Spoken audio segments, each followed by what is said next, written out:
Welcome to the Gaming Memories stream. This is Rob, as usual. We were going to do the Gradius stream tonight, but unfortunately, the other member who was going to be involved actually had a family emergency and had to bow out for tonight, so we're postponing it temporarily. In the meantime, we're going to talk about gaming memories. So, in a way, kind of like an audio version of Memoirs of a Virtual Caveman. So, without further ado, I'd like to go ahead and introduce everyone who's going to be here with us. So we've got Mike, as usual. Hey. Returning from one of our earlier streams is Snarboo.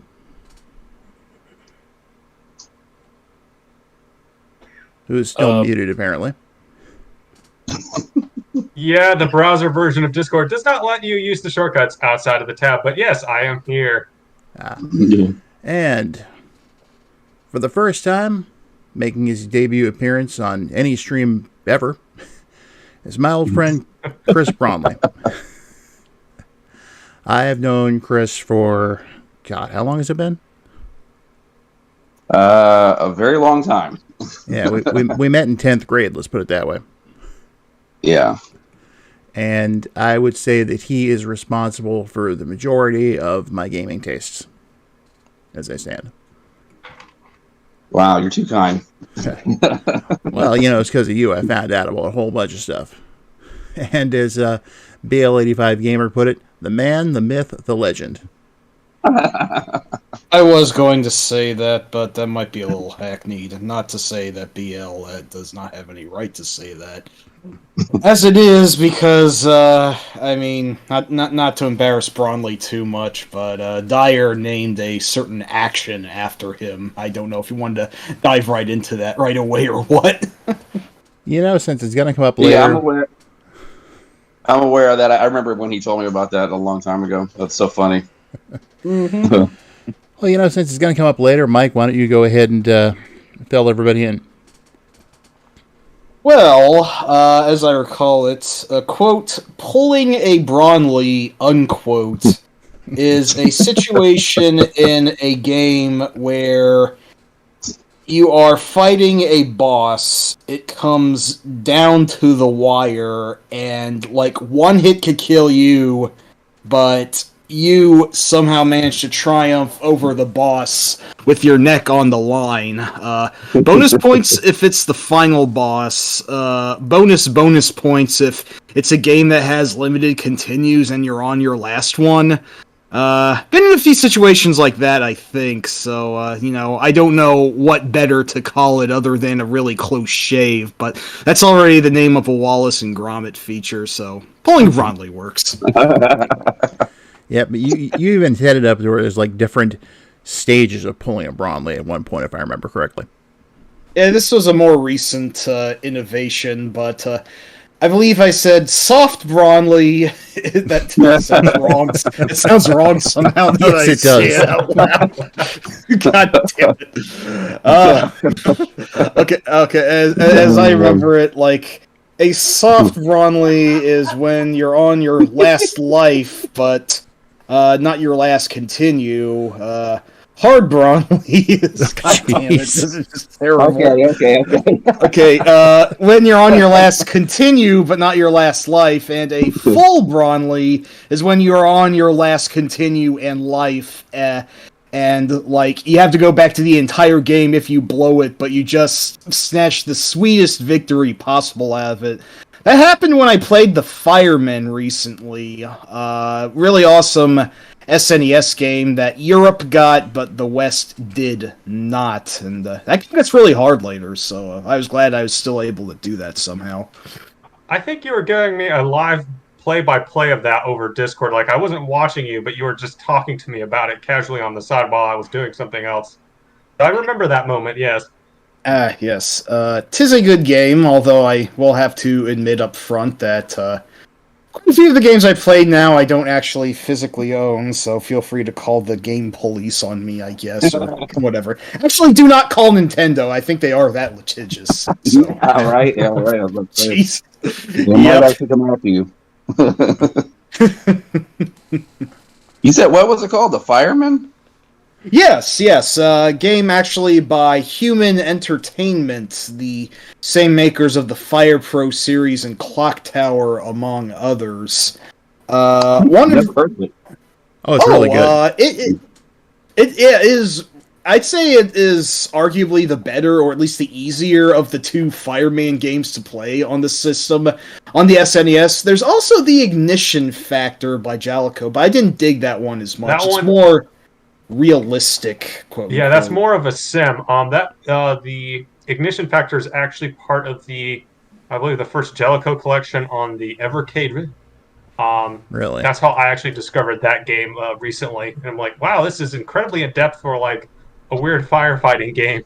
I'm sure it's a good game. I just need to fiddle with it more. I just took to the Fireman's more arcadey approach. I mean, the Fireman really is more like an overhead run and gun disguised as a firefighting game. So, yeah. You know, I owned a copy of that Red for a Falcon, while. it's flames. Yeah. Oh yes. I owned a copy of that for a while, the Japanese version, and I really liked it. It is quite fantastic. Okay, I'm looking at images online. I've seen this before. I can't remember where, but yeah, I am aware of it. I thought I never heard of it. That's weird. Yeah, definitely. It looked really good. Oh yes, absolutely. Definitely. I'm sure the term hidden gem is very hackneyed to say in 2023, but I'd say that one probably likely qualifies to as close to a hidden gem as we can get. Wow. That and Operation Logic Bomb, which is by Jalico also. I love that game. That's a great game. Yes, we all do. We all stand OLB over here. You know, Rob, you remember when I owned that? Yes, I remember playing it in the apartment for the first time. Yeah, that was I love the whole story and everything about that game. That's really cool. Yeah. Speaking of the Firemen, though, you know, going back a bit, Human did some very interesting games, and you know, not a lot of people realize the Firemen had a sequel on the PlayStation. It did. I heard it wasn't as good, but it exists. Yeah. But I remember one other game that Human did for the Super NES, and that was SOS. Mm-hmm. Oh, Sink or Swim. Oh, wait, no, that's a different SOS. There's actually two SOSs. Yes. Yeah, you fool, not the European game. Well, no, the one that's... was that the one that's also known as Septentrion or whatever? Yes, that's the one. Okay. Mm-hmm. It's set up like a movie right from the start. It's basically like the Poseidon Adventure meets Titanic meets Mode 7. And the Towering Inferno, too, I think is someone else referenced with that, because of I think there's a lot of flames in that game as well. Yeah, there are. And, you know, that was followed up with a PlayStation sequel, too, which contained the immortal phrase, "How comes it that King Windsor sink?" That sounds like a Homestar phrase. How come only one girl, or whatever that one Your was base, or what is that? What is that? Your base are all belong to us, or whatever. all your base belong to us. Yeah. All your I got it mixed up. Well, that makes me feel old. You know, I say is the youngest one in here. I tried to get a copy of Zero Wing for a while, and you know, there was the Japanese version. And you forget the European version; that was really expensive. I know a guy over in Scotland, and he actually agreed to trade me that game for something else. So it's like, so I'm getting the European version with the all your base or belong to us opening. Sold. Wow. That's awesome. Yeah. That's one of the few European Mega Drive games I actually own. It's like that and Super Fantasy Zone, I think is the other one. Nice. Mm-hmm. So anyway, that's just large source of humor for that game with and all the videos that people made about that. You know, I found great. I found one the other day, which Mike, I don't know if you've seen this or not, but it's another Steamed Hams video. Oh, I think I see where you're going with this one. It's like, what if Steamed Hams was a retro game? And they totally did it up. They did it up in the style Zero Wing. So that was I watched that and it's like, wow, they actually did a pretty good job. Yeah, I definitely have to track this down after the stream then. Steamed hams, but it's a viral meme from 2001. Is that it? I think so.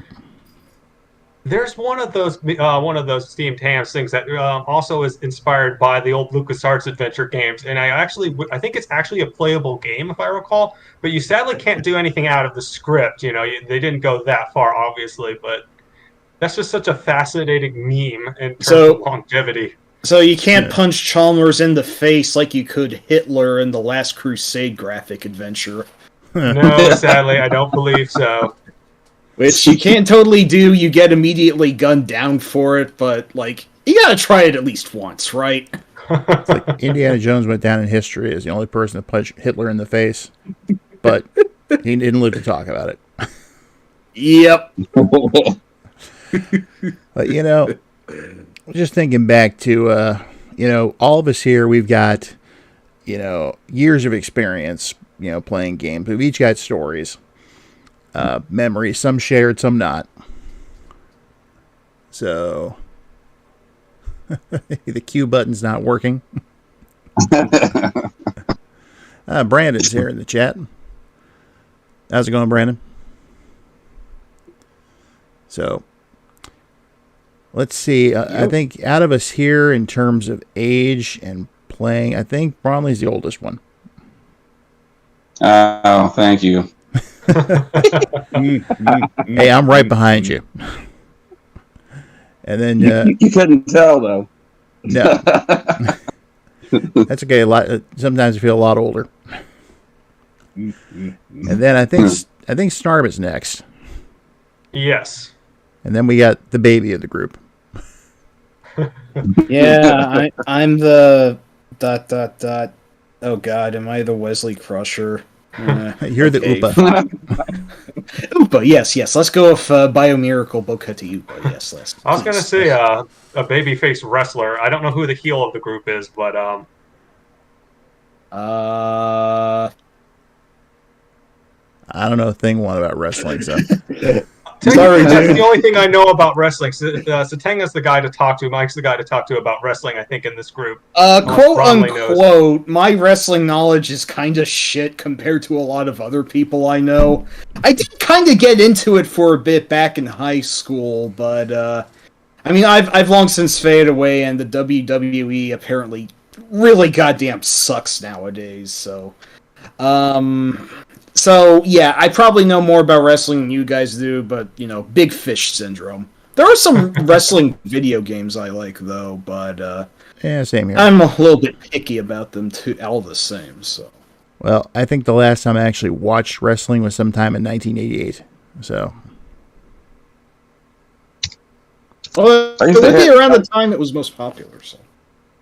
I used to hit them all the time as a kid. In Texas, when we used to live in Texas, but that was so long ago. Like, all those people are all gone now. Yeah, I was going to say, like, everyone remembers, like, Andre the Giant, Undertaker, Shawn Michaels, etc. And yeah, who is, like, AJ Styles or Cody Rhodes or whatever. Yeah, I'm sure they're popular. I just, like, yeah. I don't know. They're not like legends to me yet. I know that's dismissive, but, you know, it's like, I don't know what it's like. I'm trying not to go off on too many tangents. Rob is probably going to have to pull the gong on me at least once. So. Oh, I'm ready. I'm sure you are, sir. Hey, do you want to just sound the gong just for fun? I want to hear it. Yeah, let me go ahead and give me a second. Might as well test it. Yeah, I'll cue it up. So let's see. Here it is. And let me turn that up. And whoa, holy shit! Nice. Now, unlike the Gong Show, I don't think that means any of us are failures. It just means our time is up. Yep. I mainly well, I fail at keeping it short, so, you know, that's kind of germane. Exactly. Well, let's see. Well, anyone got anything they want to start talking about? Yeah, I got tons of stories. I mean, I wrote a whole book about it, for crying out loud.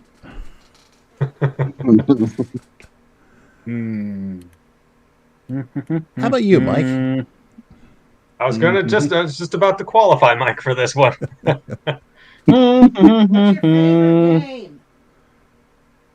It's either Castlevania 3 or Doom. I'm sure Dyer would prefer I talk about the former, but I might want to save that for an upcoming stream, so exactly. I guess I could talk Doom.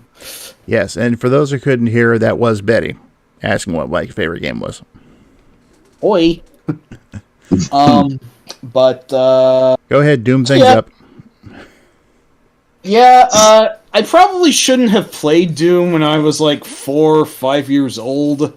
I mean, the violence and the creepy hanging bodies and whatnot probably just seem really quaint today. But yeah, no, I've been playing Doom for nearly almost all my life, and I got into FPS training pretty quickly, all the way back when they were called quote-unquote Doom clones before the term first-person shooter really took off. And, man, I don't know. What do I even say about it? I know that Snarb's also a huge Doom head as well. I am, so. Yes. That was, I don't know if that was the first FPS game I played. I think I tried a demo of Wolfenstein 3D, and for some reason we couldn't get the sound store because, the way sounds work in Wolfenstein's a little weird. But yeah, Doom was the very first game I played, or FPS game rather, and we actually had a shareware copy of it. And it was really interesting comparing some of the differences with that version because, for starters, your health could actually go above 200 if you just kept picking up the health bonuses. Same with armor bonuses. And the sounds actually were more like Heretics in that they actually would pitch up and down. I think we had shareware version 1.2, and after that point, the sound code got broken and it no longer pitches properly. So, technically speaking, it's supposed to have pitch variation. Wow. Bizarre. Cool though. I'm wondering why they didn't keep that. I don't really have like many, if any, like real personal Doom stories I can relate. I can only say that as a kid, I referred to all like the heads impaled on iron spikes and the hanging bodies with bags over their heads. I was so young to play that game that I just called them quote-unquote decorations without really realizing what they were. Which, they are technically decorations, all things considered. It wasn't wrong. Yeah. And it's funny you say that because that's where so there is a port for Doom called Z-Doom, and about 10 years ago or so, it's been quite a while, more than 10 actually, they introduced a new scripting language to the engine called Decorate. And that was all it was for stuff like the hanging bodies, the heads on spikes, the lamps. And then for some reason, everybody and their dog just like, hey, this is actually really good. What if we use this for everything? And that's all she wrote. It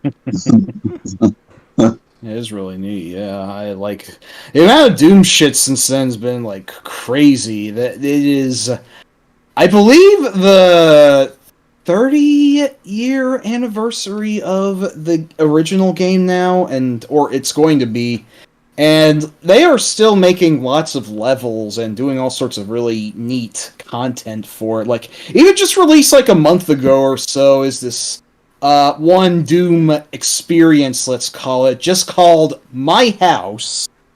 And it is almost less a straight-up Doom level and more of a psychological horror experience. It's really fascinating how it plays. If you I've been knee deep in Doom for most of your life. It's very funny how it plays with your expectations. It's impossible to spoil, or it's not impossible to spoil, but rather I would like to. It's impossible to describe, and I'm not going to spoil it.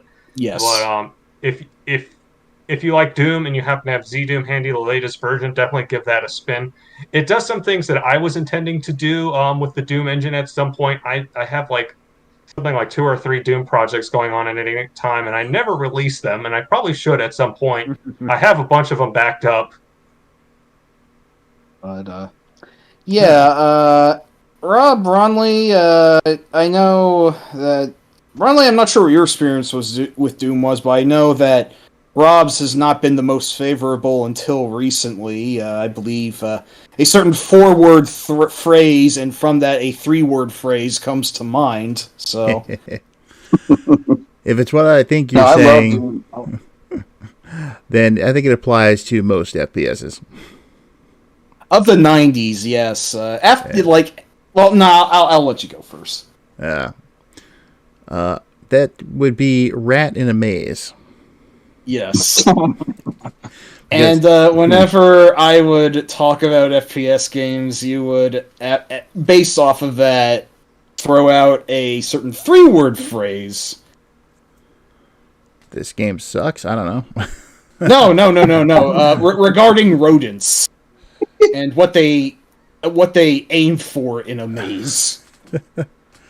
Let's see. You may have to refresh my memory on this. Where's the cheese? It came from that stupid video, didn't it?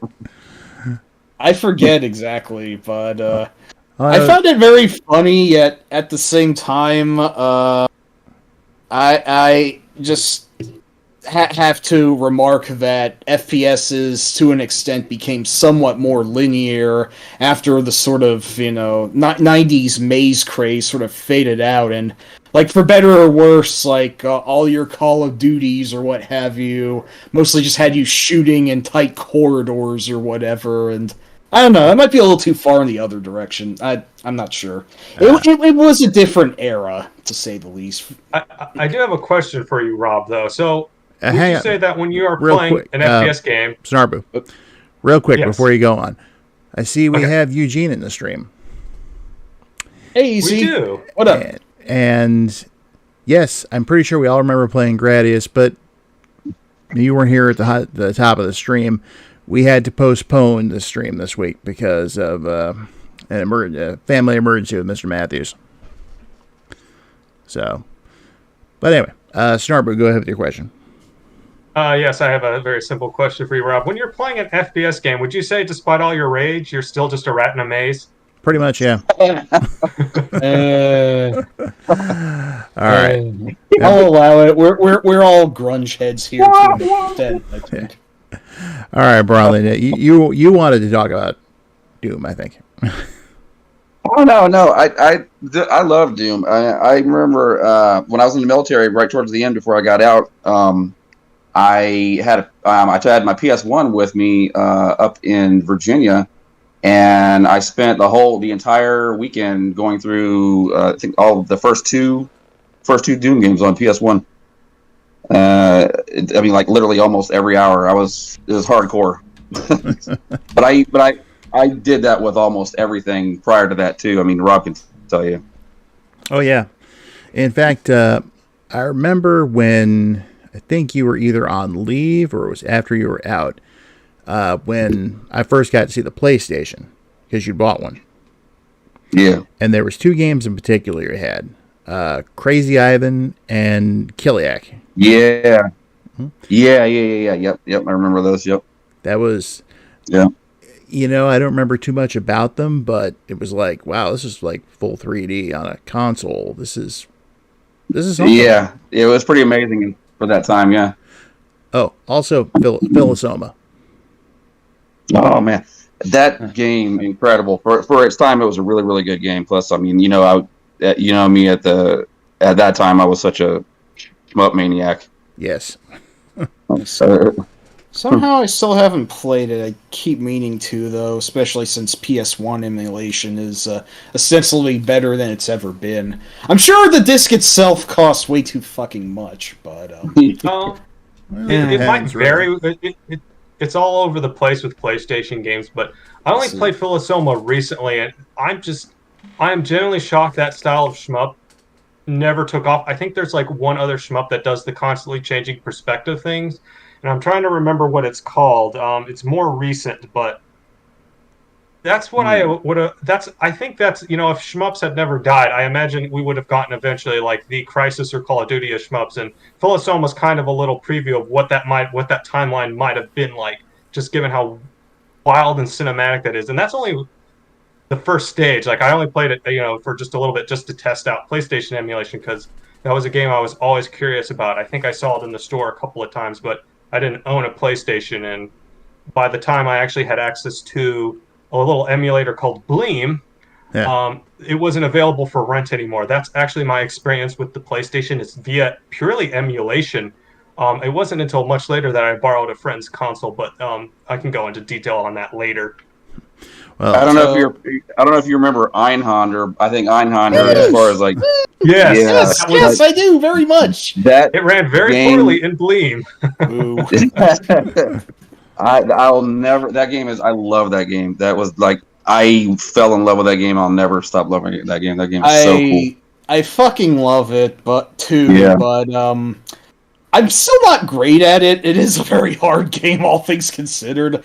My skill wasn't enough to unlock the super secret hyper-powered ship that gets 9999 ammo and everything. So I had to use a Game Shark for that like a bitch. But, oh well, I still wanted to experience it. But yeah, Einhorn just... What's that, Snarb? You're saying you fail at your skill is not enough. See you next time. Blazing Star and Neo Geo for those who don't know. Yeah, we all do. I wanted to backtrack a little bit and just remark on the PlayStation version of Doom, which is really cool in its own right. It goes for a much creepier atmosphere, less heavy metal, and more like actual I'm in hell horror with just its sound design and its darker graphics. Absolutely, yeah, that's right. Yeah, it's the soundtrack was, I believe, done by Aubrey Hodges, who then went on to do Doom 64 soundtrack. So the PSX Doom is kind of like a halfway compromise between the PC Dooms and Doom 64, which, oops, sorry about that. Yeah, my alarm just went off too. Sorry about that. Let me mute my phone. But yeah, I just want to say that's really cool. And another testament to the awesomeness of modern Doom is that someone has actually entirely ported the PlayStation version of Doom for use in Z-Doom and GZ Doom. So, and it's pretty. There was someone working on a port of the Jaguar version recently too. I don't know if that ever got finished. Really? Wow. Yeah. Who the hell would want that? That was interesting to read because the Jaguar has a very interesting graphics chip, or the way it renders like color and stuff is very fascinating. On that subject, just as a brief aside, it's shocking that we actually have good Jaguar emulation now. I never thought I'd see that in my lifetime, but we're here. We're there now. On the one hand, I appreciate it that that at least that one relatively forgotten '90s console isn't totally going to waste. On the other, that doesn't change the fact that the quality of 99% of the games really sucked on that thing. Like, there's Tempest 2000. There's Tempest 2000 and there's Alien vs. Predator. Other than those two games out of the, 60 or so it got, I'm not sure there's any I can recommend. Yeah. Before we go on, I've got a couple more in the stream now, or in the chat. Let's see, Great White North is here, and so is Retro Gamer Yasuke. Hey, welcome everybody. This is an all Jaguar stream now. Not if I can help it. I sure hope so. Just remember, where did you learn how to fly? That is still a top 10 AVGN video for me, because he actually went through the trouble of tracking down the CD system to try and play some of those games, and it just did not work. Yeah, I gotta admire the effort, but not the technology. Oh, but you know what I remember more than anything? And I remember this because, Chris, you remember the video game warehouse down in Orange City? Yeah, it's the one where we played Gate of Thunder? No, that was the one up in, where the pool supply place ended up becoming. No, that was the one. Yeah. I know where you're talking. You picked up some import games there, right? Yes, because they had all those Famicom games hanging from the ceiling. Yes. Okay. Yeah, I remember that. But I remember he was one of the first people to get a Jaguar, and because it was a game store. But yeah, I remember playing Cybermorph and Trevor McFur in the Crescent Galaxy there. Oh, God. Trevor McFur. That fucking name alone should have been a warning flag. Yes. I had to make fun of that game later on. I was writing a story for a forum I was on, and it was just like, yeah, this is terrible. It's like, Yep. Trevor was flying around in a ship that was basically falling to pieces. He's turning all his passengers green because he's, an incompetent pilot. That kind of thing. Man. Makes me... I know you're not the biggest Star Fox fan, but you have to at least admit... Be thankful that Star Fox is at least a more quality product than yes. he McF was, so to speak. Also, I just counted that there are precisely 50 games for the Jaguar. I'm really surprised it got that much, all things considered. Now, is that counting the Siege system? Oh, shit, actually, I'm not sure. I think that only adds like maybe 5 to 10 more games, and of those, I don't know if any of them are actually worth playing. I know the system still, it was the original launch system for Rayman, and that, turns out, is actually a pretty dang good game, but, too little too late. 13 CD games, actually. Okay, so almost 64 games for the system counting that, so that's actually kind of neat. Or whatever it was worth, although I think most of them were ports of stuff that could be found on other systems, and you should have found them on other systems. Like At least I hope you did. Yeah, yeah. No, the Raiden port was not bad, all things considered, but we are wasting time on this stream when we could be talking about anything. We're stuck on the fucking Jaguar. I apologize for that. It's probably the Jaguar zone. Oh, Jesus. 2 words, Club Drive. Oh, yeah. That was that like one of the very few original good games for it? It was an original game, but it certainly wasn't good. It was pretty bad. Okay. Well, if we're talking about forgotten 90s consoles, I see your Jaguar and raise you a 3DO with Way of the Warrior featuring Thunder's Kiss 65. It's funny you mentioned the 3DO because we actually have Bobinator in the chat now, and he actually owned one of those. Oh, Bobster? Yeah. I don't know if he still does or not, but there's apparently some actually interesting games for the system if you're a fan of FMV stuff, especially... I think there's some interesting board games for the system. Zadnos the People's Party being one of those. I think either he or someone else did a stream of that at some point, and it's this really fascinating game. It's not quite You Don't Know Jack, but it's got a style to it. He no longer owns it. That's a shame. Anyway, Bobinator, welcome. And also, I see my sister has arrived. Hey, y'all.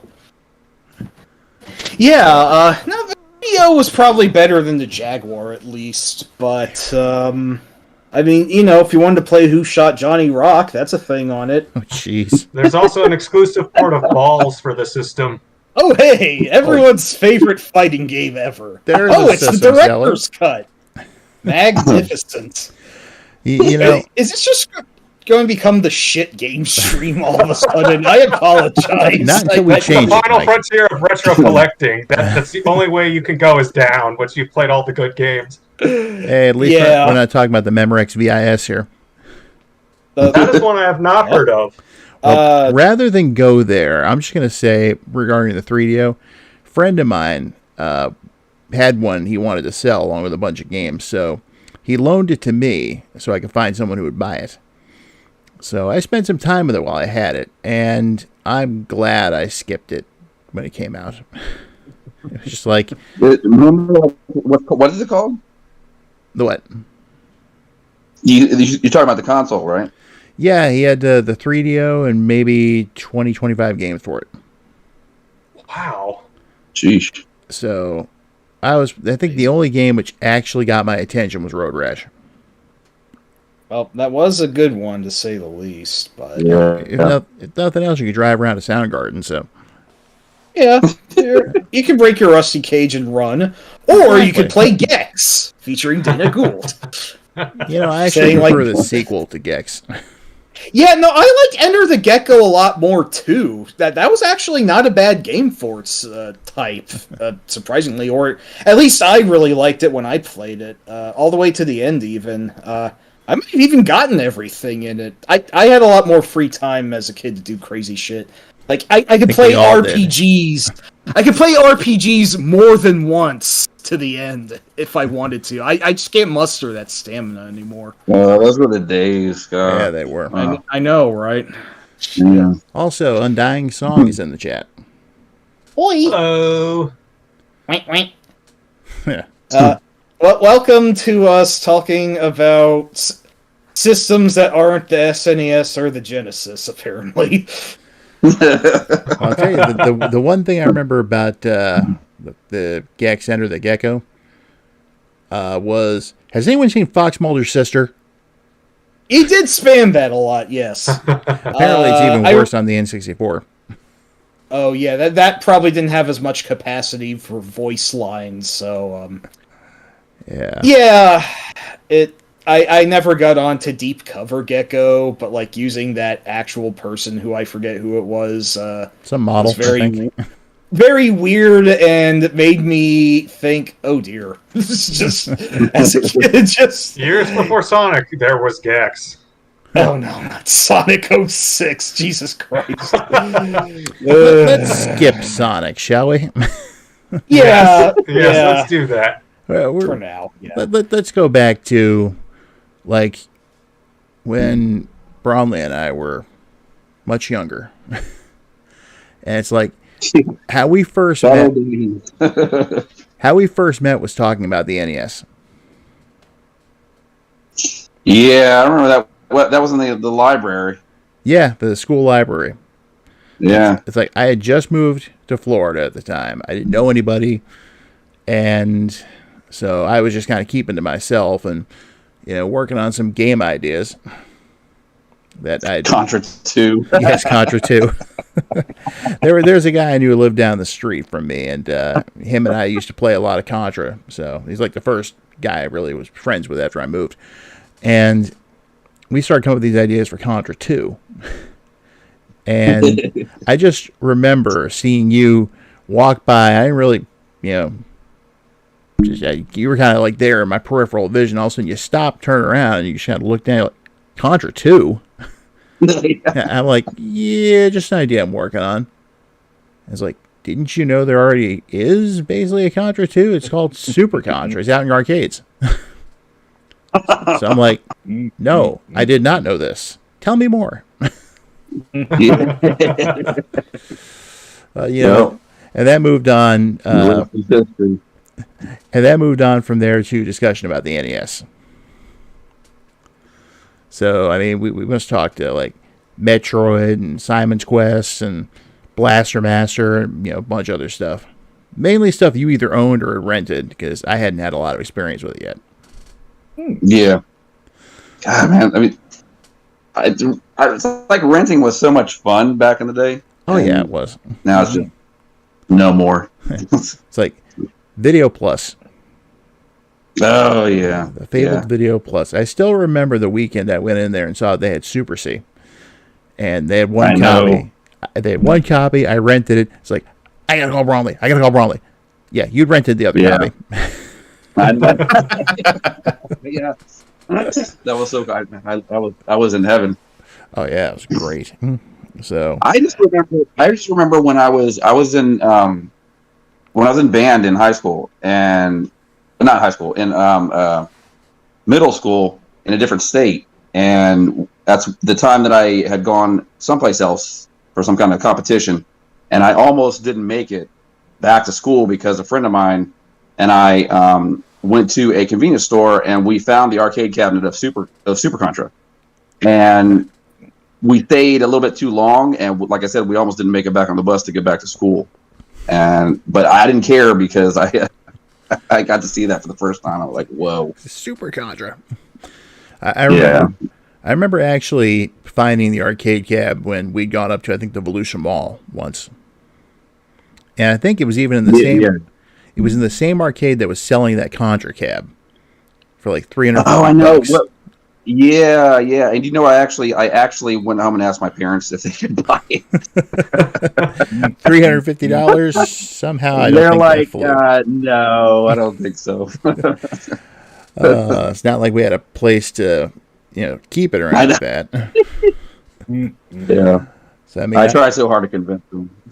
yeah, I didn't even bother with my parents. It's like, yeah, this will never fly. But man, we could have had Contra for $350. I know. It's like, and heck, just going to that arcade, finding some of the stuff they had there. Like, I mean, I'd never seen Super Contra up until that point. And, of course, that's when, right when Street Fighter 2 and Mortal Kombat 2, or Mortal Kombat, the original anyway, those were really big, so people were all gathered around them. You couldn't even get close. But then I remember we found Haunted Castle, which I know. Oh my. We know how bad that game actually is now, but at the time, yeah. And I remember we're talking about it, and it's like, holy shit, there's a Castlevania arcade game. I wonder if Castlevania 3 is going to be based on this. It's crazy. There's so many arcade games that we didn't know about that were first arcade games before they were home games. Yeah. And we had no idea. And it's like when we were exposed to that, we're like, oh my God, what the heck? Mm-hmm. Yeah, and there was, I can't even remember how many of them there were. And of course, there were the ones that never actually made it home. Like, going to like the Daytona Boardwalk, playing some of the games there. There was Superman by Taito, that never made it home. But then there was one that did finally a couple of times. Like, I remember you're like, you've got to see this game down in Daytona. It's phenomenal. So we ended up going down there with Starblade. Oh yeah, in the big sit-down cabinet. I just wanted to keep watching the intro before you even play the game over and over again. It was so great to me. Yeah. And it turns out the PlayStation version's actually pretty close. Yeah. So, yeah, when I had MAME for a while, way back in the day when I had MAME, I had it, but it wasn't working. Didn't work then. It was a little too early for that. Yeah. That and that Xevious game that was like that. Solvaloo. Mm-hmm. Yeah, they named it after the ship. Yeah, that was pretty cool. Yeah, I remember seeing that in Orlando once.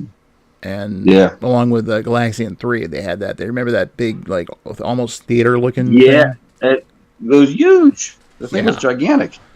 Yeah, you had no idea it was that big. I remember reading about it, but... Yeah. So... And Solar Assault. Oh, going to Disney Quest. Finding they had 2 cabinets, and no one was playing them. I was like, I'll take this one, you take that one. Did we knew about that before we even went there, right? I didn't know about it. You might have. I keep thinking that I knew about it, and I thought to myself, I'll never see this, Oh, the game. I knew about the game. Remember seeing it previously. Yeah. So, but yeah, we found it there. It was just like, oh man. I'm still envious at you guys for that one. Yeah, I never thought I never thought it would cross my vision ever. Yeah, and there it was. And we played it, and I sucked. I remember cool. It was one of those games where you basically had unlimited continues until the last stage.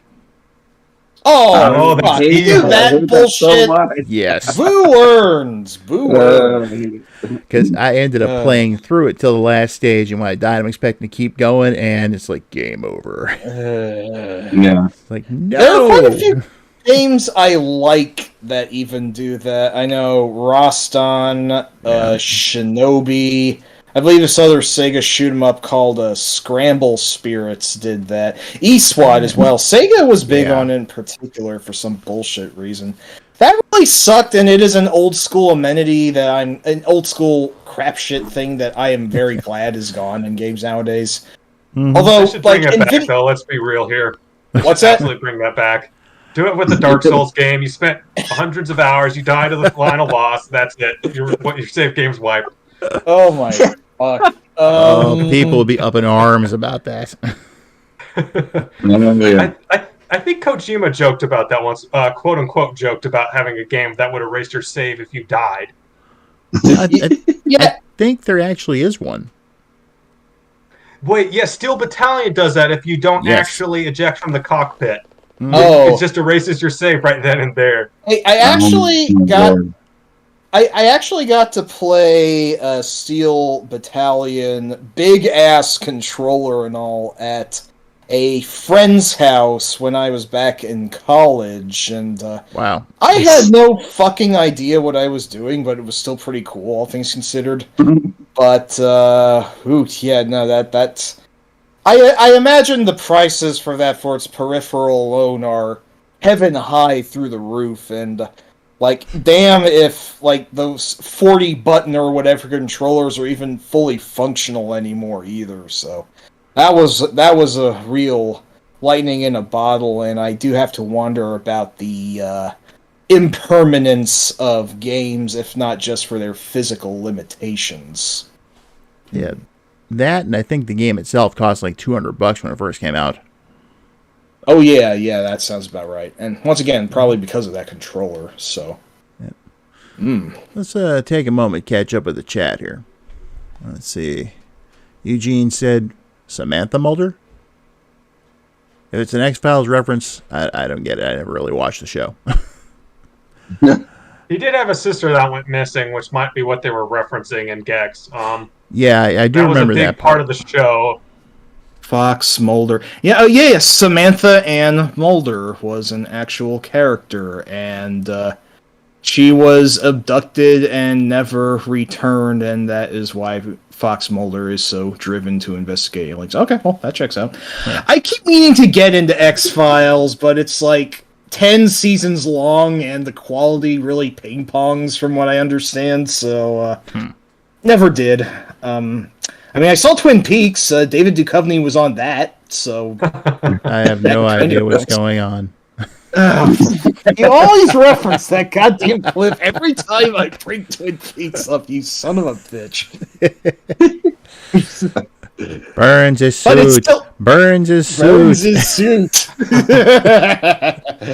But it's still funny, so yeah. And let's see. Brandon wants to know if anyone ever played racing games.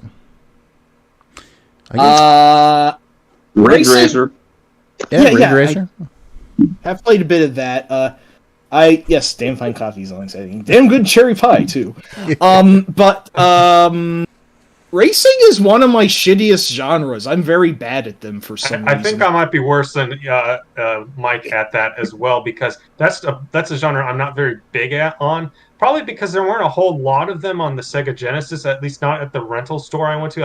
I never saw like Outrunners or anything like that. Maybe Outrun 2019. But the only one I remember renting was the Virtual Racer port, the one that had to have the special chip port. And it's a very good port of that game. Cool. Given the hardware limitations of the time. Mm-hmm. Yeah. And unlike Star Fox, it runs at more than 15 FPS. Exactly. It's almost 30.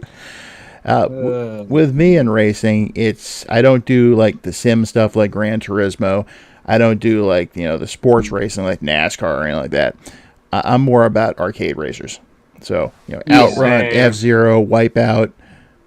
I gotta forget F-Zero. Man, I love that game. F-Zero. I fucking love F-Zero. And fuck Miyamoto for not releasing one since fucking 2003. Just retire Miyamoto. If Miyamoto retires and a new F-Zero game comes out in less than a year, I will fucking laugh until my throat bleeds. I swear. Sorry, it's a very language, sir. It's a very specific nerve with me. It's just I don't know why this irritates me so much. He's passionate about it. Yeah, Brawley, have I ever mentioned the fact that Mike really can go off on stuff? I try not to so much nowadays, but I was a little firecracker back then, and some of that ranting spirit is still ever present. If you get on just the right thing, I will. It will be a sight to behold, as did the eruption of Pompeii or what have you. So all I can say is, don't mince words, Mike. Tell us how you really feel. Thank you, Admiral. I am kind of bonesy, though. If there is any... I forget. Did you say I was more like Bones or Scott? Well, let's see. I'd say, given your propensity to go off on rants and stuff, I'd say Bones. Yeah, that's cool. Either's good, though. Thinking on the F-Zero conundrum there, what is it with Nintendo and their sci-fi games? Because it's not just F-Zero that, has kind of been left to languish. I mean, you had the Super Scope games, what was it, Metal Combat and Battle Clash, which are absolutely amazing. Yes, Battle Clash. By that hardware. Yeah, Battle Clash is first, but yeah, those are absolutely the two greatest games for the Super Scope, and I actually even got to play them in full back in their element, back when I still had functional CRT, and it was so cool that I finally got to play them as they were intended. I think I went back-to-back even, and I got the good ending in the ladder as well, so I knew what to do. Really fun, and the instant I was done with them, my batteries were dead. Wait. That thing was a fucking batteries, didn't it? Yeah, it required 6 double A's, and it just drained them like a Terra vampire or something. It's just... Or like a Well, Game it Gear. was worth it. Yeah. Oh, yeah. Hey, I owned a Game Gear, too, long before I did. I actually still have mine, but the tubes in it, or the capacitor or something in it, are busted, so... rip in peace, Game Gear, but I still have the games for it.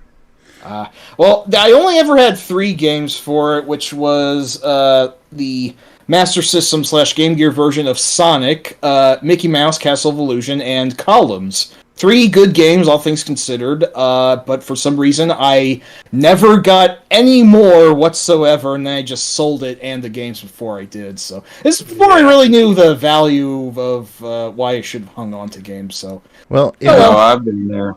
Yeah, yeah, I got you, sir. Been there many times. Heck, I still own 2 of your old games. Yeah. What, the 2 that you showed me? Yep. I've got Bronley's old copy of Gradius and Assault Suits Vulcan. Wow. Now that the Vulcan we got from that store out in Winter Park, right, or Winter Garden. I always thought it was Altamont. Well, I mean Altamont, yeah. That we got it from out there, right? That one store. It was like an import store. Yeah, well, they were mainly U.S. release games, but I remember just walking into one day and their whole back wall was covered with Super Famicom games for rent. Yeah. Well, that was a drive. Yeah, it was. But at the time for us, that was quite the drive. But I remember you were looking for Axley. You were looking for Axley, and you just played my copy of Cyber. I know another great game. Mm-hmm. But I remember you played my copy of Cyber, and when you saw they had Vulcan there, you were just like, "No, screw it, I'm getting that." And then it happened. You're playing through the game, and we got to see the president kill himself. I know, that was so crazy. Not expecting that. Did we read that before we did that? I don't remember ever hearing anything about it until that happened. Wait, I have to ask though. When you saw that bit, did you guys say, "Hey man, nice shot"? God, I'm pretty sure Filter hadn't even put out an album yet. Oh shit! Well, okay. Yeah, I think that was a little bit before that album. Yeah, a little bit. That came out in like '95 or something like that. Oh wow! I can't remember time ever. But unless it's time warp tickers. Oh Jesus, no! Let's not go there. I have my limits for shit. I'm sorry, sir. But I just remember we're like expecting to go down that tunnel that leads to the boss, and all of a sudden, the backpack kicks in, it flies through the ceiling, and we're like, "What just happened? What's going on?" Yeah. And sure enough, there he was, and they talked, and next thing he's got a gun to his head, and yeah, I know. Yeah, it was crazy. I really wish that I would have understood what was going on at that time. Yeah, me too. But I know we went back there a few other times and got some other stuff. I got actually a copy of Ganbare Goemon there. Yeah, I remember that. Yep. Mm-hmm. Yep. I kind of wish I still had that because that was complete. The copy I have now is just a loose copy. Mm. Well. Hey, I wanted to shift gears, if I may. Brandon said that Shenmue is his favorite series, or Shenmue, or Shen, however the fuck you pronounce it. Rob, don't you have a story about Shenmue that you could share with the crowd? I think I do. It was shortly after I got my Game Gear. Or Game Gear. Sorry, I was thinking about how I sold my Game Gear and all the games just so I could get a copy of Splatterhouse 3. That might have been a fair trade. Let's be worth real here. it. It was. Yeah. No, That definitely was. Well, it was after I moved out into an apartment, and my next door neighbor wanted a PlayStation 2. And he had a Dreamcast, and he was like, you want to buy this? You don't have one. I was like, well, how much you asking? He told me. And I was like, okay, and you got all these crappy sports games. My opinion of video game sports is pretty low, regardless of how good the game may actually be, with a few exceptions, Blades of Steel. And so I was like, okay. So bought it from him, took all the sports games down to the local flea market, traded them all in, got a bunch of shooters. And I remember after that, Dreamcast games were starting to get discounted. So I'm in Electronics Boutique one day, or GameStop, whatever they're calling it at the time. And I found, I think, Cannon Spike was there. Some other game, and Shenmue. So I picked it up, and I was really enjoying it for a while. And it's like, this is neat. I've never played anything like this before. Oh, and I can go to the arcade and play Space Harrier? Oh, this is great. Then I got to the point where I had to go to work. And that the enjoyment just got sucked right out of it at that point. I was like, especially because I usually play the game after I got home from work. And it's like, so basically I'm going to work and I'm not getting paid, and I unskippable forklift races, and they suck, and and I don't want to play this anymore. So Fucking forklifts. Yeah. So I ultimately got rid of it. Yeah. My experience with Shenmue was, hey, my father died. There's apparently an overarching time limit on this game that people claim it's not so bad, but I just don't like that for the most part. But I played Shenmue anyway. Wandered around the neighborhood a bit, and instead of investigating my whatever I was supposed to investigate at that phase in the game, I just went down to the arcade and dicked around on Space Harrier for an hour, and then I never played it again, so that's my Shenmue experience. Thank you. Yeah, that's the only thing you do. How about you, Snarboo? I don't have any experiences with Shenmue, unfortunately, other than the sort of mimetic or infamous qualities of it, especially what happened with Shenmue 3, which was very unfortunate. So more and more people I'm seeing are actually advocating for that game. So okay, so opinion has turned around on that. That's always an interesting time. I might have been a little bit harsh on it out the gate, and not having really played it and just having watched that video by Super Eyepatch Wolf, I probably shouldn't have made that the gospel to base the game around. So that was a real asshole move of mine, and I apologize to those I might have annoyed by it, but I would like to give the Shenmue series more of a thorough play, or at least the first game someday, but I am also kind of the opinion that the Yakuza series is what Shenmue should have been, and I'm a gigantic Yakuza fan, so I don't know. It's going to be hard to unlearn. And that style of gameplay paid off in the end, even though Shenmue almost bankrupted Sega. Now they have a cash cow, basically, that uses a very similar formula, right down to having arcades where you can play.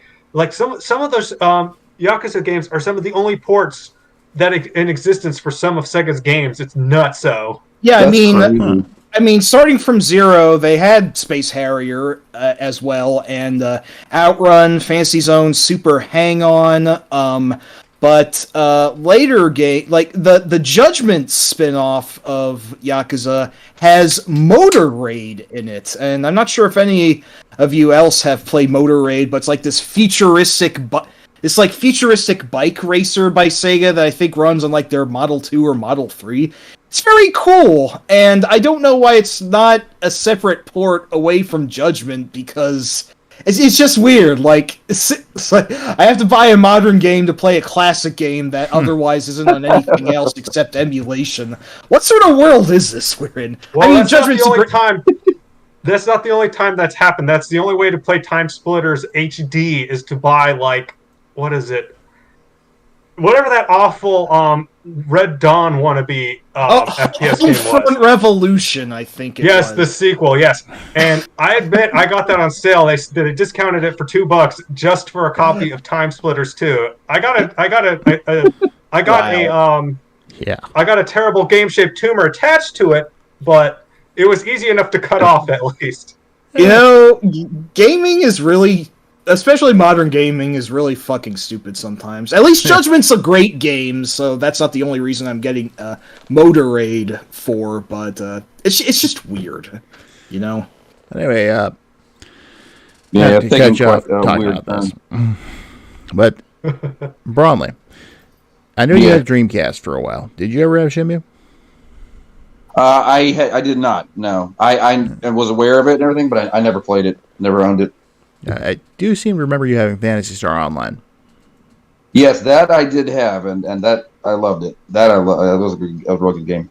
Yeah, I remember watching you play it once, and it was like, well, it looks good, but it's not Phantasy Star. He's not the one I like. Yeah, well, I mean, if you're, because I mean, I don't know, Phantasy Star 2 was probably one of the best out of that series. But yeah, it was good. It was pretty good. Well, yeah, I doubt I'll ever play it, but yeah, it is what it is. I know it got ported to some later systems too. But now, if you want to talk about modern games, basically, I go up to about the 360, and that was my stopping point.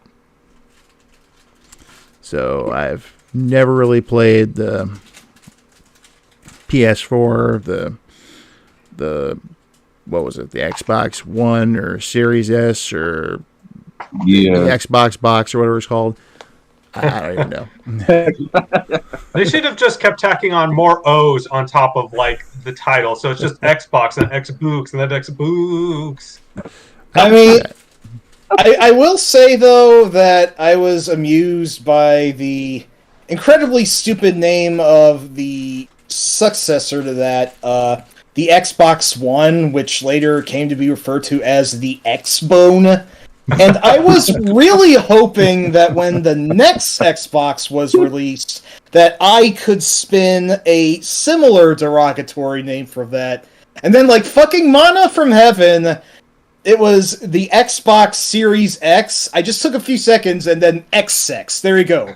Done, cut, printed. Not to be confused with the not to be confused with the Konami shmup, which is actually pretty good. X-Sex, yes. X's. Not to be confused with Xyz on the NES or whatever, however you pronounce that. Which is also good. I never got through. Yeah, it's what I need to play more, actually, but yes. I don't know where I was going with this tangent. I think Satanga is actually the one person in this that's actually stuck by modern gaming the most, because I kind of tapped out after the 360 as well. Sometimes I've dabbled and kind of gone back, but I've never owned like I can't really afford, justify these consoles for maybe one or two games, and I don't have a computer that's power enough to play anything past maybe 2017 at this point. I did upgrade at some point, but it's just, I mostly stick with indie games because they kind of capture some of that spirit. But like I want to, but it's just increasingly been the case that modern gaming just isn't for me. I mean, a lot of them are kind of suffering from the Shenmue problem that Rob noted, that they essentially want to be your second job, or I guess if you're still in school, your second school, Yeah, I'm a fraud. I haven't been playing as many retro games lately. I have been more modern, and I'm sorry. I'll go leave now. Judas. Yeah, thank you, Mr. Burns. Yeah, I know. I've actually have played a little bit of the PS4. Cool. Usually just the VR though, like broadly. I remember you bringing yours over and trying it for the first time. Oh yeah. I don't remember all the games you had for it, but I remember the one that impressed me the most was that shark thing. That was, I mean, just for a demo, that was absolutely impressive, especially for its time. I mean, they're already working on a PSVR 2, but yeah. When I had picked that up the one morning, I actually got off of work, went straight to the store, fell asleep in my car, and then when I woke up, I went in and got it. Yeah, that's passion for you. And I went over to my parents' house at the time. I wasn't living with them, and plugged it in. And that's actually the first time I ever saw or played anything with having to do with the PSVR, and that was incredible. That whole thing. I mean, even though it was just 5 to 10 minutes. Yeah. I mean, incredible stuff. Yeah. What was that? I'm sorry. Go ahead. I was like, you go ahead and finish. I'll ask after that. No. I'm good. Go ahead. I wasn't saying. There was another game you had that was like you were killing mobsters or something like that, and there was a car chase. Yeah, that was the demo disc that came with it. I can't think of the name of it right now. I still have it, of course, somewhere around here. Again, that was pretty incredible, and it's just a short thing. Nothing very, extravagant, but when you get to the end, just that short amount of time of playing, it's enough to really hook you into the VR, into the world. The immersion is really incredible. Yeah, I remember though the one thing that got me was during that car chase scene. There's like a styrofoam cup in the car, and I'm trying to do stuff, and somehow I grabbed the cup and I chucked it out the window. Yeah. They make it to where you can do so much stuff. It's really incredible. This is funny. It's so funny. The funny thing was how it just rocketed off into the distance. There's one part of the game where you're meeting with your boss, and as he's telling you, what you need to do, you can pick up there's a cigarette or a cigar in the ashtray, and you can actually pick up the cigar and you try to put it out in his face. Yes. Of course, it doesn't work. Of course, it doesn't work, but it's so funny just to mess around with that stuff. I remember that. Also, in the chat here, BL85 thinks someone's disrespecting something. And Betty was jealous that you brought the PlayStation 4 with the VR over while she was at work, because she really wanted to play that. So much. That makes two of us, because I have a backlog of games on there that is I'm never ever going to be able to finish all these games. Yeah, I don't want to share how many games I have on Steam because it's actually kind of fucking ridiculous. Lots of bundle cruft in there, I can tell you that. But I will say this regarding Betty though. She ended up getting her own. Nice. Really? Yes. And she got a few games for it. And I got to play the shark game again, so that was nice. But the one game she has that she plays the most is Skyrim VR. Oh. And she's only gone through every other version that exists several times. Right. But I had to just see what the big deal was one day, at least with the VR part of it. So I asked her if I could, just at least try it out, walk around a little bit, that kind of thing. I was actually pretty impressed with how well it was done. And it's don't get me wrong, they got a lot of goods. I mean, I got a lot of games on there and a lot of VR games on there, and some of their stuff is really good. The only problem that I have with it's just the camera sucks, and it's just it's its ability to detect you in space, and then convert all that information into what you're supposed to do and what it's supposed to do. It's really lacking compared to other VR headsets and stuff. But I mean, for what it is, it's good, and for the price point, it's still pretty good. But I'll say this too. Basically, when she plays, she's right behind me, so I'll turn around and say something. I swear she's looking right at me with that headset on, but it turns out she's actually looking elsewhere. I'm like, okay, oh yeah, you're probably looking at something else right now. Also, Sharon, I know you saw this, but she said hi to Bromley. She's obviously she's known him since almost as long as I have, and yes, we had to talk her into trying out the VR unit one day. So he's like, you got to at least try the shark game. And she was actually really impressed, just like she said. And yes, as Betty put it, she has a few thousand hours in Skyrim in various versions. Me, I have my 360. I don't even really play it all that much. But the games that I do play for it, it's like there's actually a lot of... I don't just play arcade ports and whatnot all the time. But let's see. The one game I think I play the most out of the new ones that came out, El Shaddai.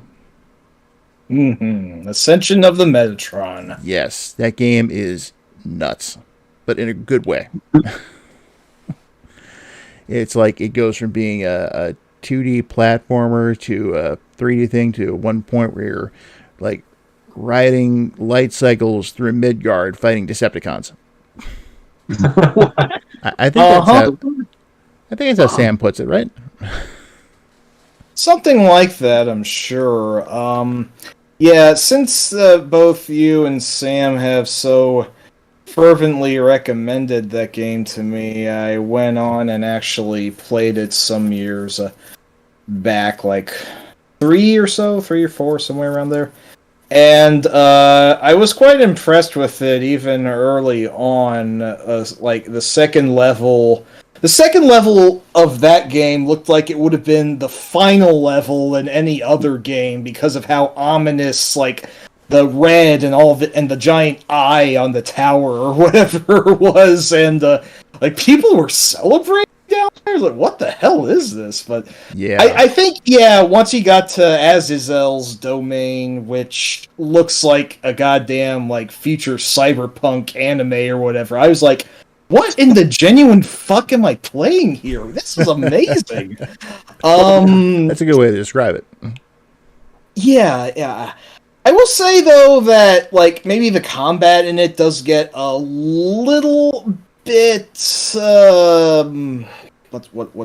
the word? I don't know what. Fuck. What is the word? Like the combat's not like as exquisite as like Devil May Cry or whatever, and that might bore a few people. But I just think that the combat's only like a part of the equation. There's just so much about the game's style, like when it just becomes an outright platformer at points, and like Lucifer always on his phone to God or whatever. And how the fuck did they score Jason Isaacs for that game? He was doing a lot of stuff in games at that time. It's just I mean, I'm fighting this one boss who is Armoros, his cronies, while Armoros himself is dancing in front of the game in the screen like a JoJo's Bizarre Adventure character, deliberately obstructing it, and like it's just a creative ass, crazy gonzo title, and I am so glad that someone picked up on its genius and now it's gotten a re-release on modern systems. About damn time, I say. Yes. Who's the developer? Fuck, I forget. I speak all about it, and then I don't recall who actually... Like, Ignition or whatever I think they were called? I think they were the publisher. Ah, shit. Hang on. Well, no, it says the developer was Ignition Tokyo, so... Oh, well, I stand corrected. Yeah, it was... It was a very weird game in a vacuum. Man, I'm not really actually sure what else they did besides a lot of ports. How that became an original thing, I have no idea, but yeah, I'm just glad we got it for what it was. Unfortunately, there was apparently a sequel that was like some sort of like gotcha bullshit, and I don't know. Let's not talk about that. I will say one thing about it. The controls are so smooth in that game. Absolutely, yes. It's like you're hopping along music theory at one point, and it's just like if you miss, it's because you screwed up. Not because there's terrible controls. But yeah, it's a crazy thing. You're actually jumping on what looks like multicolored music theory while there's these living pieces of flan running around. Yeah, the little blobby guys, I remember. And then one of them grew to be a skyscraper, and it was a boss fight, as I remember. This game defies description at times. Let's just put it that way. Yeah, there is one early boss fight that kind of sucks and might deter people, but if you can get past that, it just gets even better and better from there. So it's one of the few modern games I've actually played all the way through. Someday I'll do it again. That's on the 360? Yep. Among other things, but PS3 too, I think. Yeah, but like it's on Steam now also, so go for it. There's no reason to not play it at this point. So Did they port it to the Switch too as well? They might have. Let me check. Because I was eyeballing the Steam version for ages because I had heard stories about it, but not actually seen it in action because, it would have been a time when streaming and the like wasn't capable of that. Yes, it has come to the Switch also. Okay, that's what I figured. Also, Sharon wanted me to point out that there was a racing game on the VR that she tried that she really liked. And I played it too. It's pretty good. I don't recall too much about it though. Yeah, I do recall that. I don't think he has it anymore, but a friend of mine whose house I was at did have VR capabilities in the PS4, and I got to play Super Hot VR on it, and that was really goddamn cool. But yes, that really is crazy. Yes, I mean, I really like Super Hot even in its not VR form, but yeah. That was just really cool too. One of my favorite games of 2016. I do think its ending is kind of a kick in the balls, but other than that, I really like how the game plays. But yeah, when I played the VR version, I was abnormally sweaty at the end of it. Me too. Yes, same thing for me. I distinctly remember that. Yeah, I mean, VR technology does kind of interest me, even though I'm not sure if it really caught on too much with modern gamers because just of how relatively inaccessible it is. But I don't know, there are some games I've seen that interest me, but I don't really have the space for them, so... Also, Betty, are you asking about El Shaddai? It's on Steam. Yep, El Shaddai is indeed on Steam. It is, yes. I will say, since you guys have brought up VR, I'm the only person in this combo that has not actually had a chance to either because I don't know anybody with a PS4 and VR, which is probably the most accessible way to do it unless you're going to do something like the Oculus Quest or whatever. Nor do I have the room or the money to plop down for a supercomputer, basically, just to play like maybe 3 games. I think that I've seen maybe 3 games for it that have interested me. Yeah, well, I obviously, if I can, do want to play Half-Life Alyx someday. Oh, yes. Greatest games that not many people will ever fucking play. God damn you, Valve.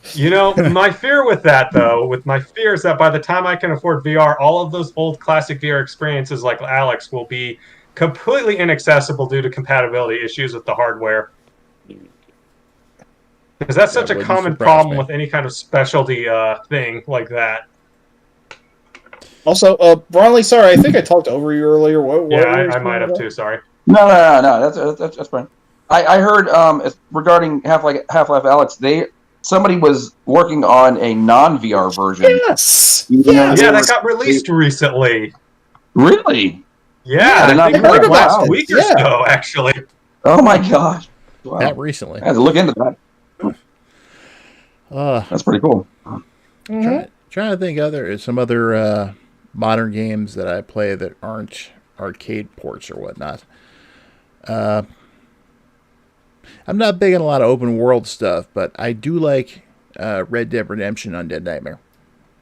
Yes. That was very fun, too. Anything Weird West is really cool. Yeah, still one of the best DLC campaigns released of our time. I mean, I did like the original Red Dead Redemption 2, but of course it's not a very happy game. Undead Nightmare does add a lot of levity to the narrative, even if it also gets a lot more violent. But it's just really fun and wacky, and there is actually one very depressing sub-story with a Sasquatch, as I remember. But I remember that too. But other than that, it's some really good stuff. I know that. Sorry, I don't want to speak for you. Never mind. Well, I'll just tell you that the original Red Dead Redemption, I remember getting it, and I just could not get into it for the life of me. And understood. then the DLC came out, and it was like, night and day. So much that I eventually got the standalone release and sold my copy of the original. Yeah, I can see how that would enhance the experience, because the Western stuff's okay, but I'm with you. I think it needs to have that weird twist to it in order to just sort of spice things up. Yeah. I haven't had a chance to play any of the Red Dead Redemption games, but I've heard nothing but good things about them. I haven't actually heard a lot about the Undead DLC, so that's actually really interesting. It comes highly recommended, I can definitely assure you. I would say that I actually like the Red Dead Redemption games more than Grand Theft Auto at this rate, which, Rob and I agree, peaked at Vice City. Mm-hmm. Definitely. At the risk of sounding like a snob, yeah, but even San Andreas, for as praised as it was, it felt like things were starting to get kind of crufty. Like, what? Another gang war? I have to fucking book a plane all the way out in the desert to go back to Grove Street? Fuck this. I see Brandon's mentioned some games. Well, we can't talk about one of those. That's going to actually be saved for another roundtable. But yes. I think of those, I've only played Mega Man 5 and A Nightmare on Elm Street. I have not actually played any of the 3D Zelda games. Actually, wait. I feel like I might have played a little bit of Twilight Princess, actually. I think that might be the only one I've actually played. Neato. Well, I'm a giant Mega Man fan, and 5 is good. It might not be my favorite of the series, but it does have some very creative levels and is an incredibly colorful game, to say the least. I still really like Gravity Man's stage, even if in retrospect it kind of ripped off Stage 3 from Strider, but borrowed from within the company, so to speak, since they're both Capcom games. But Borrowed. quote unquote. I haven't played much of Nightmare on Elm Street NES. It's not my favorite, but I guess it's better than the Friday the 13th game for whatever that's worth. Honestly, I feel like the opposite a little bit, because the sim elements in the Friday the 13th game make it a little bit more interesting. Yeah, I think it has an interesting premise. I just didn't think the execution was excellent. Yeah, the Nightmare on Elm Street game is definitely a little bit more playable, but it's still an awkward Euro platformer, which is never a good time. Yep. I actually forgot to mention I have played Dynamite Headdy, but I am saving my opinion of that for the next roundtable. That's a secret bonus point. Okay, Brandon, I have to ask which Beavis and Butthead game, because I actually have a story related to the Genesis version. Ooh. Because before you go there, though, I did want to say Majora's Mask superior to Ocarina of Time. I will not hear otherwise. Grin. Does anyone else sort of like roguelike element where it resets the game every 3 days sounds fascinating to me. That's one of the things that made it sound more interesting to me than Ocarina of Time. I know Ocarina is well respected and revered, and Majora is a little bit more of a contested sequel because it does crazier shit and whatnot. But I do think that Ocarina walked so that Majora could run. That's just how my hipster-ass mind works. But Resident Evil 3 It's not bad, but I prefer Code Veronica, which I kind of have. I know Code Veronica isn't everyone's favorite, but I kind of have a soft spot for it because it was actually the first Resident Evil that I beat. Although that was more because I loved the Dreamcast than I did the Resident Evil series, kind of ironically. At that point, yeah. And go ahead. I was going to say, I have actually played Resident Evil 3. I've actually beaten it. I don't remember a lot about it. It's it really should not have been Resident Evil 3. No, obviously, it was kind of an expansion of 2. Yeah. I love 2. That was the first Resident Evil game I actually played. I had the Windows version of it, Windows 98. Oh, wow. And it was a really good port for the time. I think it's completely unplayable now due to some of the tricks and other sort of stuff they had to do to get it to run. But 2 is fantastic. Loved every minute of that when I played through it. 3 is okay. I haven't played Code Veronica, though. I desperately want to because I actually played the light gun game or first-person shooter, whatever that was in the arcades based off of Code Veronica. And that one's a really interesting little game. Like Survivor or Dead Aim or whatever it was called? Yeah, whatever it was called. And I think you could actually walk around in it. It almost was kind of like a light FPS game or something like that. You said that was in the arcade? Yeah, there was a Code Veronica game in the arcade, and that's how I found out about it, because it was a Resident Evil game I never recognized. Like, who is this guy with the the double golden like Lugers or whatever? It's like, who the heck is that? And like, hey, what the hell is going on here? I had no idea that even existed. I mean, I knew about Gun Survivor and Dead Aim, but I never knew about that. That's crazy.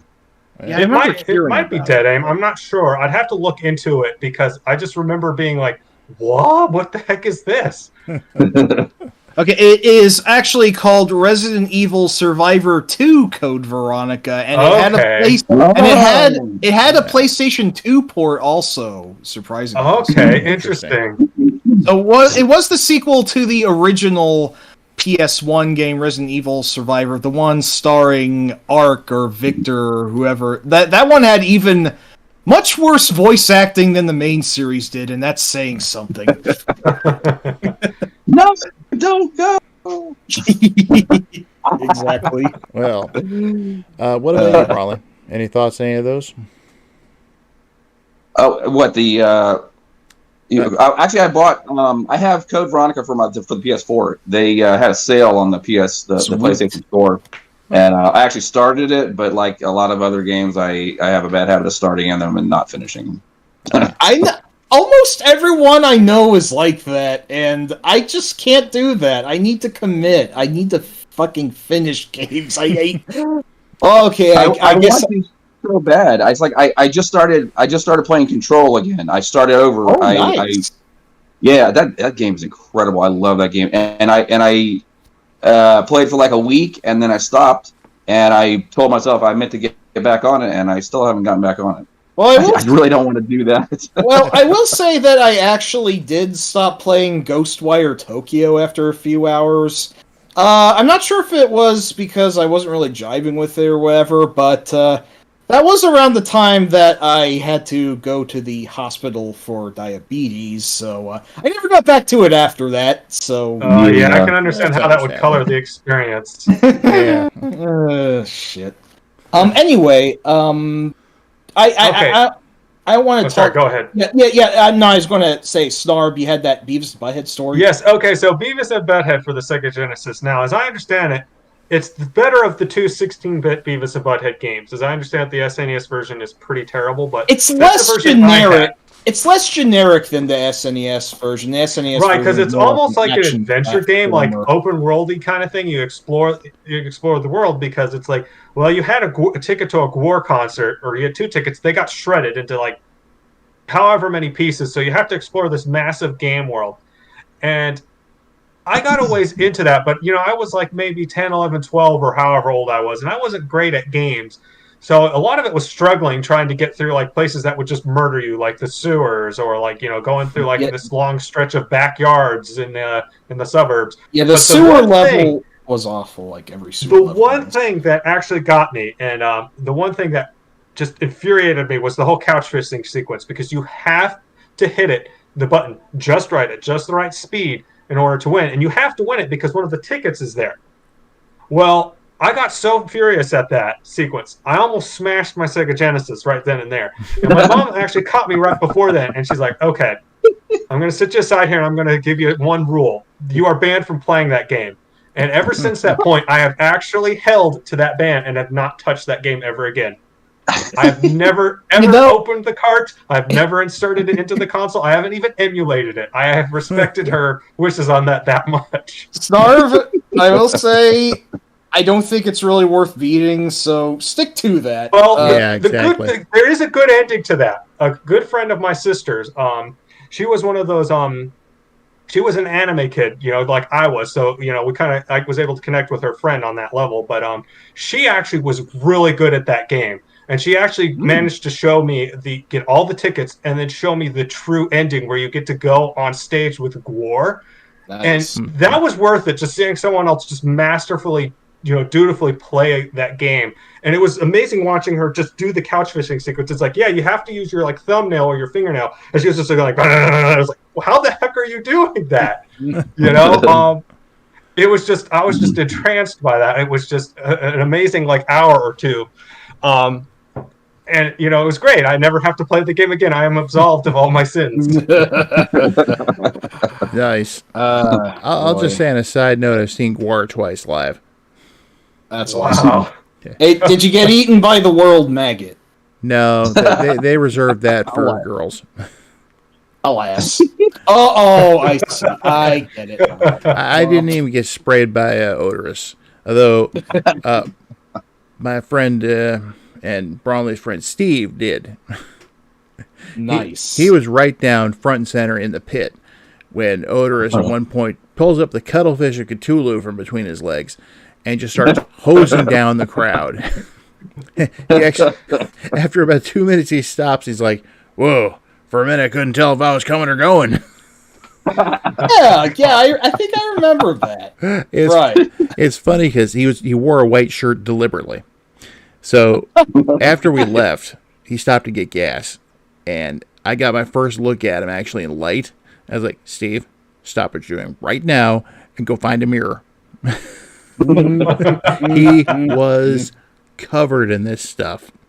His shirt was completely multicolored, and so was his face and his arms, and it was just great. Nice. But enough about Gwar concerts. Was there anything else you wanted to add about these, Raleigh? Oh, no. Right. I'm good. Well, I'll go through this real quick. I'm not an N64 fan. I played Ocarina of Time once briefly. Didn't feel it. So, never played Majora's Mask. Can't say anything about Dynamite Head yet. Mega Man 5, as far as I'm concerned, that series stopped with 2. Let's see. Nightmare on Elm Street, I don't like it. Resident Evil 3, I finished the first one, and I played a ways into the second one, but just never finished it. And I remember getting 3. And again, I kind of played a little bit of it and was just never came back to it. Unlike, say, Metal Gear Solid and Silent Hill, I played both those right to the ending. Very nice. And Beavis and Butthead, Virtual Stupidity was the one he said there. Never played it, didn't have a PC. But I never played the Super NES one, and the Genesis one we actually covered in a video. And I made my feelings known about it in that one. I need to watch that video. I remember that now. I remember seeing that oh boy, I was banned from that game. I swore it off. But I might have to give that a watch just to see what you have to say about it. Well, to sum it up, to quote Beavis and Butthead themselves, this sucks. Change it. Yep. And pretty much. I actually did play Code Veronica when I had my Dreamcast briefly. And it was just like 2 and 3, I just never got into it. Yeah, Resident Evil doesn't strike me as your type of game, to be honest. No offense. Yeah, none taken. Yeah, they can be relatively slow-paced until the series became more action-y with 4, and then it became too action-y with 5, and then way too action-y with 6. Yeah. I can say I am actually quite a big Resident Evil fan. well, to the extent that I've played all the numbered installments, but none of the spin-offs yet, I don't think. But yeah, survival horror's a real odd bug of a genre. I remember, actually, I think my brother had Alone in the Dark back in the day, and we had no idea what the fuck we were doing in that game. When you're done, I want to state something for the record. Actually, I'm not sure I had much. I don't remember Alone in the Dark very well, aside from the protagonist Edward looking like a bunch of triangles, but that was talking about Alone in the Dark now, because I actually have played through A New Nightmare and the Wii version of the 2008 remake, and I'm going to say too much more. I won't say too much more yet. I think Rob had a thought he wanted to finish. Go for it. Yeah. Oh yeah, and it's one that irritates me. Go for it. And I don't know, about the past maybe 10, 15 years, I've started to see around the internet that there have been people calling Splatterhouse the first survival horror game, and saying it jump-started the genre, and calling it survival horror. And I'm just like, no. Wow, what in God's fuck? For one thing, the monsters are trying to survive you. Yeah. Second of all, there's no save points. There's no inventory management. There's none of the stuff that characterizes survival horror. Not even really much jump scares. The only inventory management is whether or not you have a 2x4 in your hands. That's it. Or a shotgun or whatnot. But it's like, it's like if you're going to call Splatterhouse survival horror, well, why not Ghosts and Goblins or Castlevania? Yeah. All right. Anyway. Yeah, or Demon World by Toplan. That's a reach, but that exists. or like the Gargoyles Quest games.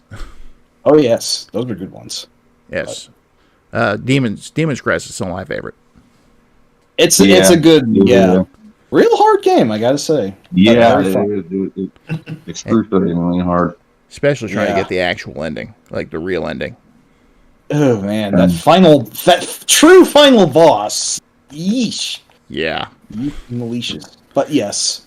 And apparently there's actually a hidden ending where, remember that one demon who keeps popping up, Arma? Yeah, of course. Yeah, yep. There's actually an ending where he's kind of like, well, this happened, and now I'm going to be the one in charge.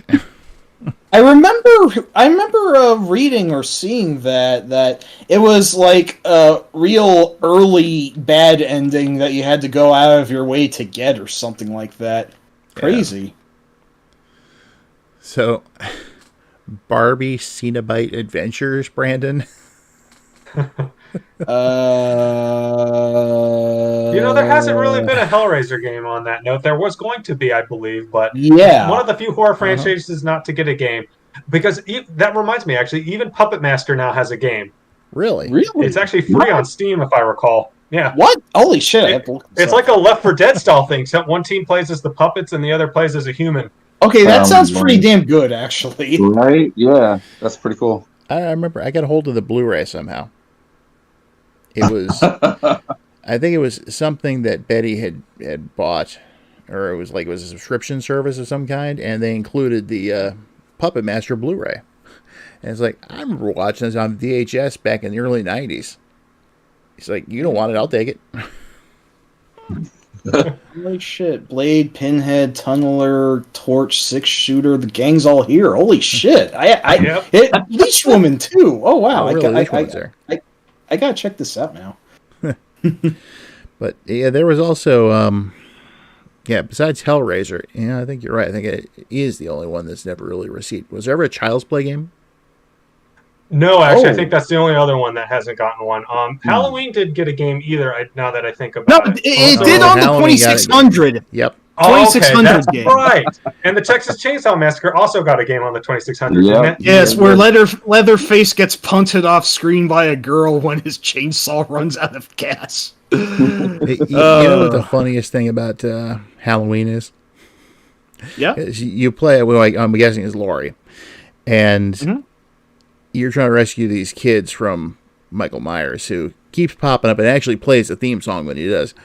But if he catches you, he'll kill you, and then your headless body runs off the screen as these little couple pixels of red are flying out of its neck.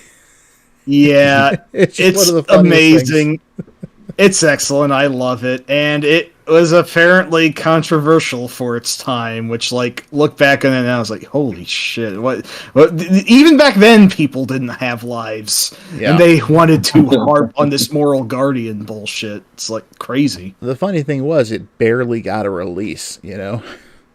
And it's Oh, like, yeah. you couldn't just go down to your local department store, go into the electronics section and buy Texas Chainsaw Massacre. Just, I think you had to mail order them, actually. Damn. That's fascinating. I mean, that's like how people complained about the sex games that came out. And Oh, yeah. with Custer's Revenge, there was good reason for that. But the other ones, some of them were just goofy. Yeah.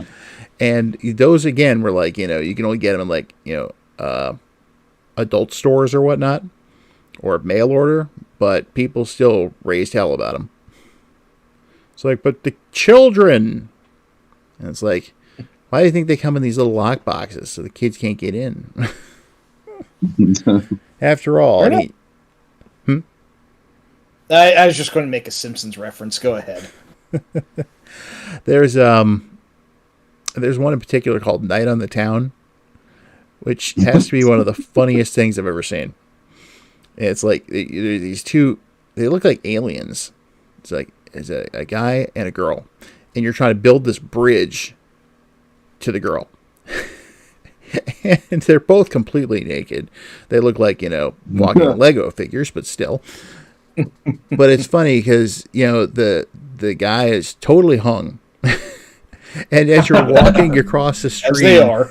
As you're walking across the screen, he's bouncing up and down, if you get my drift. Oh my god. It's like, and actually a little bit of history here. Bromley, remember Game Maker? No. Oh yeah, you know exactly where I'm going with this. No. Hang on, I have to know this. What's up? No. You don't really have to know this. That's what I want to now.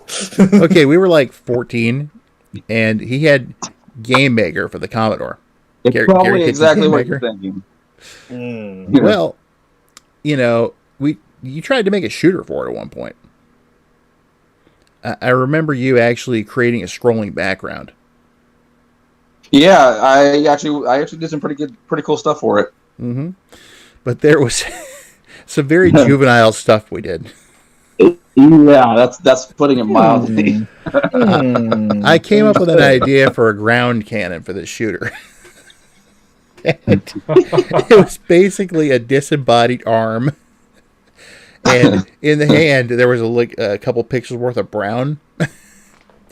And it would fire, and these brown pixels would go flying out of its hand. They'd land on the ground, and then it it spelled out, shit. And there was the power-up sign that I created where it goes flying across the screen. It just flashes "fuck you" the whole time. And I know the thing that Bromley's thinking of, and Yeah. it was just NSFW. well, let's just say it was an animation accident. And that whole thing about Night on the Town reminded me of that.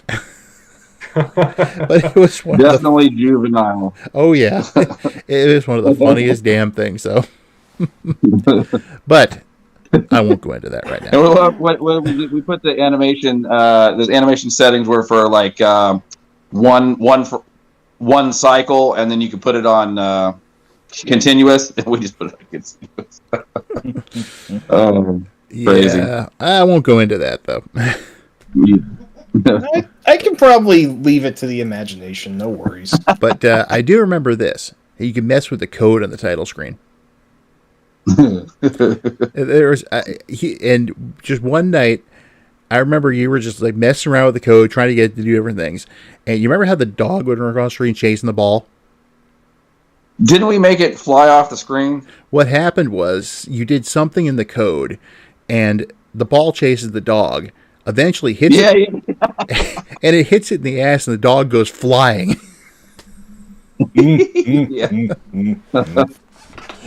Just one of those unexpected things, like some of those game genie codes we came up with. I was just about to say that. Poopy. Poopea. Yeah, what game was that used for? I can't remember. I don't remember. But when we put it in and it worked, we're like, oh my lord. I remember there was a couple you came up with for Metroid. Like yeah. One, this was just completely unintended. The you know how the title screen has stars on it? Yeah. Yeah. He made up this code and actually made the Starfield scroll. Huh? And there was another one that you'd done that actually had the Samus's animation cycles were like tripled. So even though she's walking at her normal speed, it looks like she's just Sonic the Hedgehog. That stuff is so fun to do though. When you sit there for so long to do it, and you finally figure something out, that's so cool. Oh yeah, wish I still had those codes. Did we rent that or did somebody buy it? You know, I think Ryan got it for Christmas. Oh yeah. That's right. That was for those who are unaware. That is my younger brother who actually passed away back in 2019, and he all. I talked about this in memoirs, but you came up with a very, very appropriate nickname for him. Look. If anyone here has read memoirs, anyone who's read memoirs knows the story of the compulsive peripheral destroyer. He had a temper. I'll say that much. Well, at least it was entertaining. Yes, and according to his wife, he still had a bit of a temper later on. But it was always directed towards games. You know, it wasn't directed anywhere else. Yeah. She actually poor NES. Well, she told me, oh God, he punched the NES. There was, she said there was one time they're laying in bed and he's playing Contra 4. He got so upset with it. She was worried he was going to smash the console. Which one was that on? The DS. The DS, yes. Yeah. Yeah, she was worried he was going to snap it in two. It's like, to be fair, that is a very hard Contra game, partially because some of the screen, it's not like there's actually a gap between the top and the bottom screen that you can't see. It's not like they're just separated by, a physical distance, because of the way it works. No, there's actually a gap there, and it to this day, it's one of the only Contra games I haven't even bothered trying to beat. Yeah, I don't blame you. Yeah, I used to own it too. It looked great. It's just that's that little problem. Mm-hmm. I never actually played the actual cart, but I did emulate it, and it was like, what it's this stuff is happening. There's things flying from the other screen that. Good game, but man, that sucks. Yeah. And then you have the grappling hook, which is all kinds of weird. Yes, it is. It's like, what is this, Rygar now?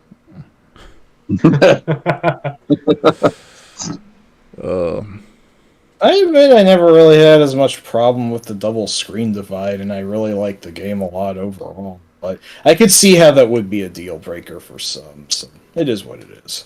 Well, I didn't own any handheld consoles after the Game Gear. So that's fair. Playing it in emulation was kind of like, no, I can't do this. Yep. Imagine playing it on an actual DS. It's like a DS Lite at that too. Man, I love that console so much. If you have to actually get a a portable system, that's the one to own. But yeah, that was a cramp factory, is what it was. I would play it and like even for like 30 minutes, and then I'd put it down. It's like, wow, why are my hands numb? Wow. Oh, so well, let's see. Well, we've covered a lot here today. Anyone have any other ideas for anything? There was someone that mentioned something here in the chat. Let me look up here and see if maybe we already actually got to that. Okay, I believe Sharon asked, is there a certain qualification for beating a game? Like, are you supposed to beat games with all characters and such? In my case, I consider it beaten as long as it's beaten with one character. I don't try to do 100% completion unless I really like it. Like, Yeah. and even then, like even for a game like Streets of Rage 2, I haven't beaten it with every character because I'm just no good at Skate. Pretty terrible at him. Yeah. Good game. Axel or Max if I have to play that game. I just spam the headbutt with him. That's pretty much his. Oh yeah, where he jumps on people. That's a good move too, where he can jump on people and punch the backs of their heads. That's probably his best move. Yeah, that's a fun one also. I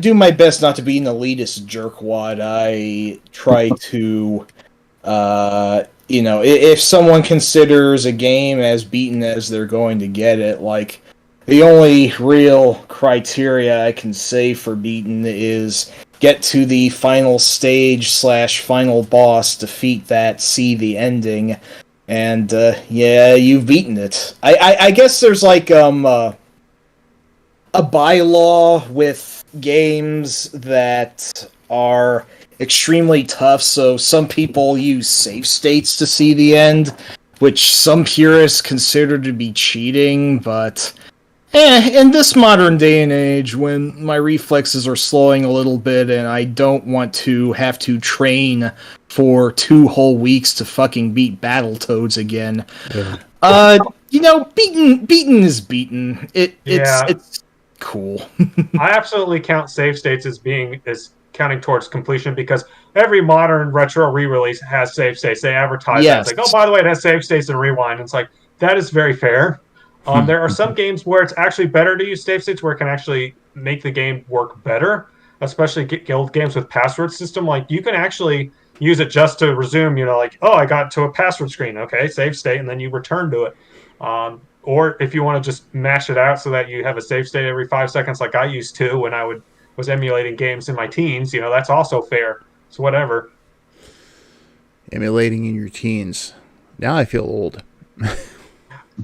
Well, yeah, but I'm just generally shocked that emulation exploded the way it did in the late 90s, like that I was able to play Sega Genesis games just a couple of years after, the system had come out, just a few years after that. Yeah. Right when I was starting to miss the system, I never got into the PlayStation or N64 because I was just stuck on that system. There were still so many games. They were starting to get cheaper and cheaper. Like that's how I snagged some of my most valuable games for that collection, notably a complete copy of Lightning Force, as it is known. Nice. And that was like real cheap, at the time, and like no one cared about it. And that's the one thing I actually miss about retro collecting and retro in general is when people, it used to just be like something you would talk to other people about. You would try to get good deals on it, or you just get just a disc copy or a loose copy, and just have a blast. But I feel like some of the collecting aspect of it, like it becoming sort of a hardcore collecting kind of thing, is kind of. Someone dropped out. Was that me? I can. Okay, I just heard like something happened there. I thought I had dropped out for a split second, but no, we're good. Yeah, that is tarnished collecting for me because it's like whenever I want to go look at like, oh, here's a PlayStation game I actually wouldn't mind owning. Oh, okay, it's one of those games. Yeah. And even the PS2 is getting to that point. The GameCube. I'm trying to swoop in and get as many of the last second Wii games, that I didn't get for that system before that skyrockets. It's got like a 15 to 20 year lag time on it before it's just, you might as well just, back off for a little bit. Yeah. Mm-hmm. I miss the days when people would just give you games because no one played them and no one wanted them.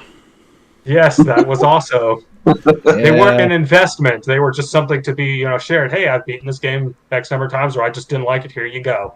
I got a few games that way too.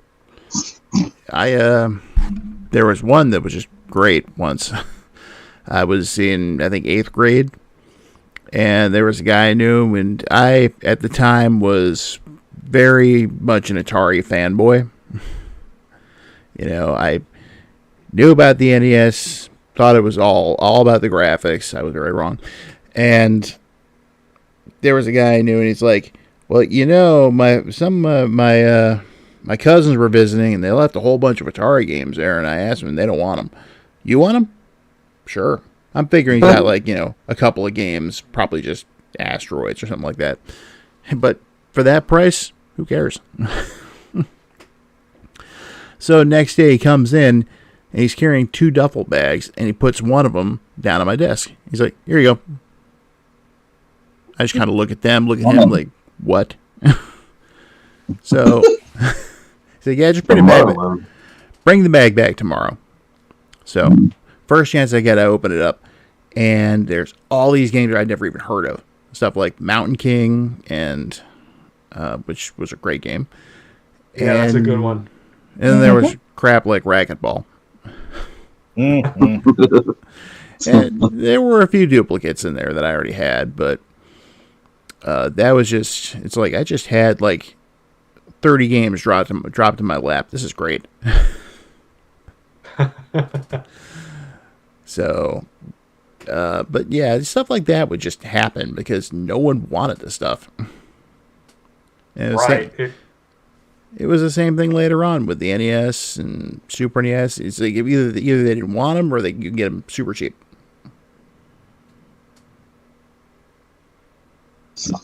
You were saying, it was like that up until. Oh, sorry. No, that's it. You were saying. Oh, I think I can't. I think Bronley was going to say something actually. Oh no, I was just listening. Okay. It was like that up until, I'm trying to think when that really changed, because I actually was able to snag a bunch of Dreamcast games real cheap at one point on eBay. They were some of the more expensive ones, but even then it was only maybe $40, $40 to $50.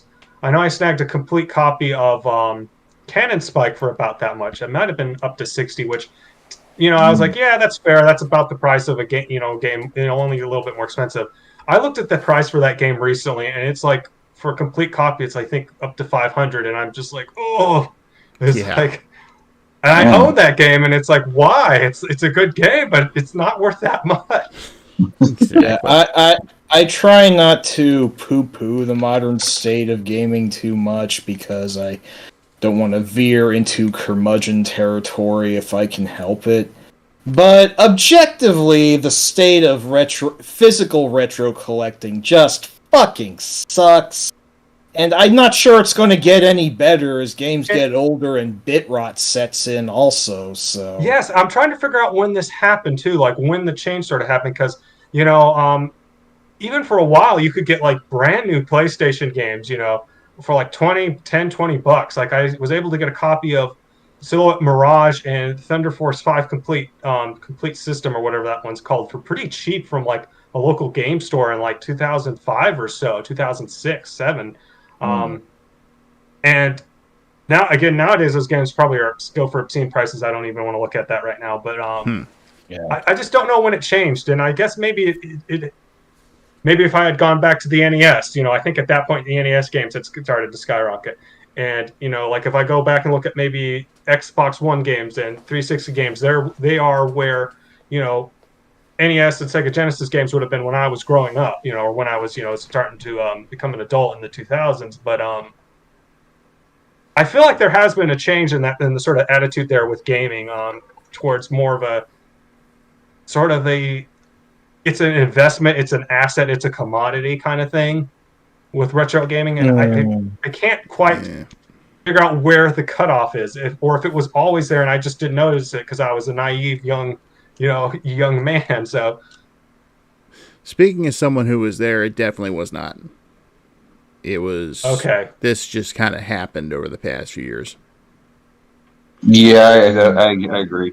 Mm-hmm. Yeah, I mean, sucks though it does. At least emulation has gotten better. I know that some balk at having to settle for a second-hand replication of the games, but honestly, I'll take what I can fucking get at this point. My spirit for retro collecting as a physical commodity has pretty much bottomed out, and I'm like, if I can get these easy and if I can get these free, I don't care. I'll experience them however I want. And that is a necessity, of course, for many arcade games that never got home ports, so emulation is the way of the future, as Howard Hughes would say. So you're saying we're coming back around to the Jaguar again, because we were just talking about how now we could finally experience those systems that we never really got to experience. Yes, full circle. Well, good night, everybody. Jesus. I have to ask, though, since this is a general gaming thing,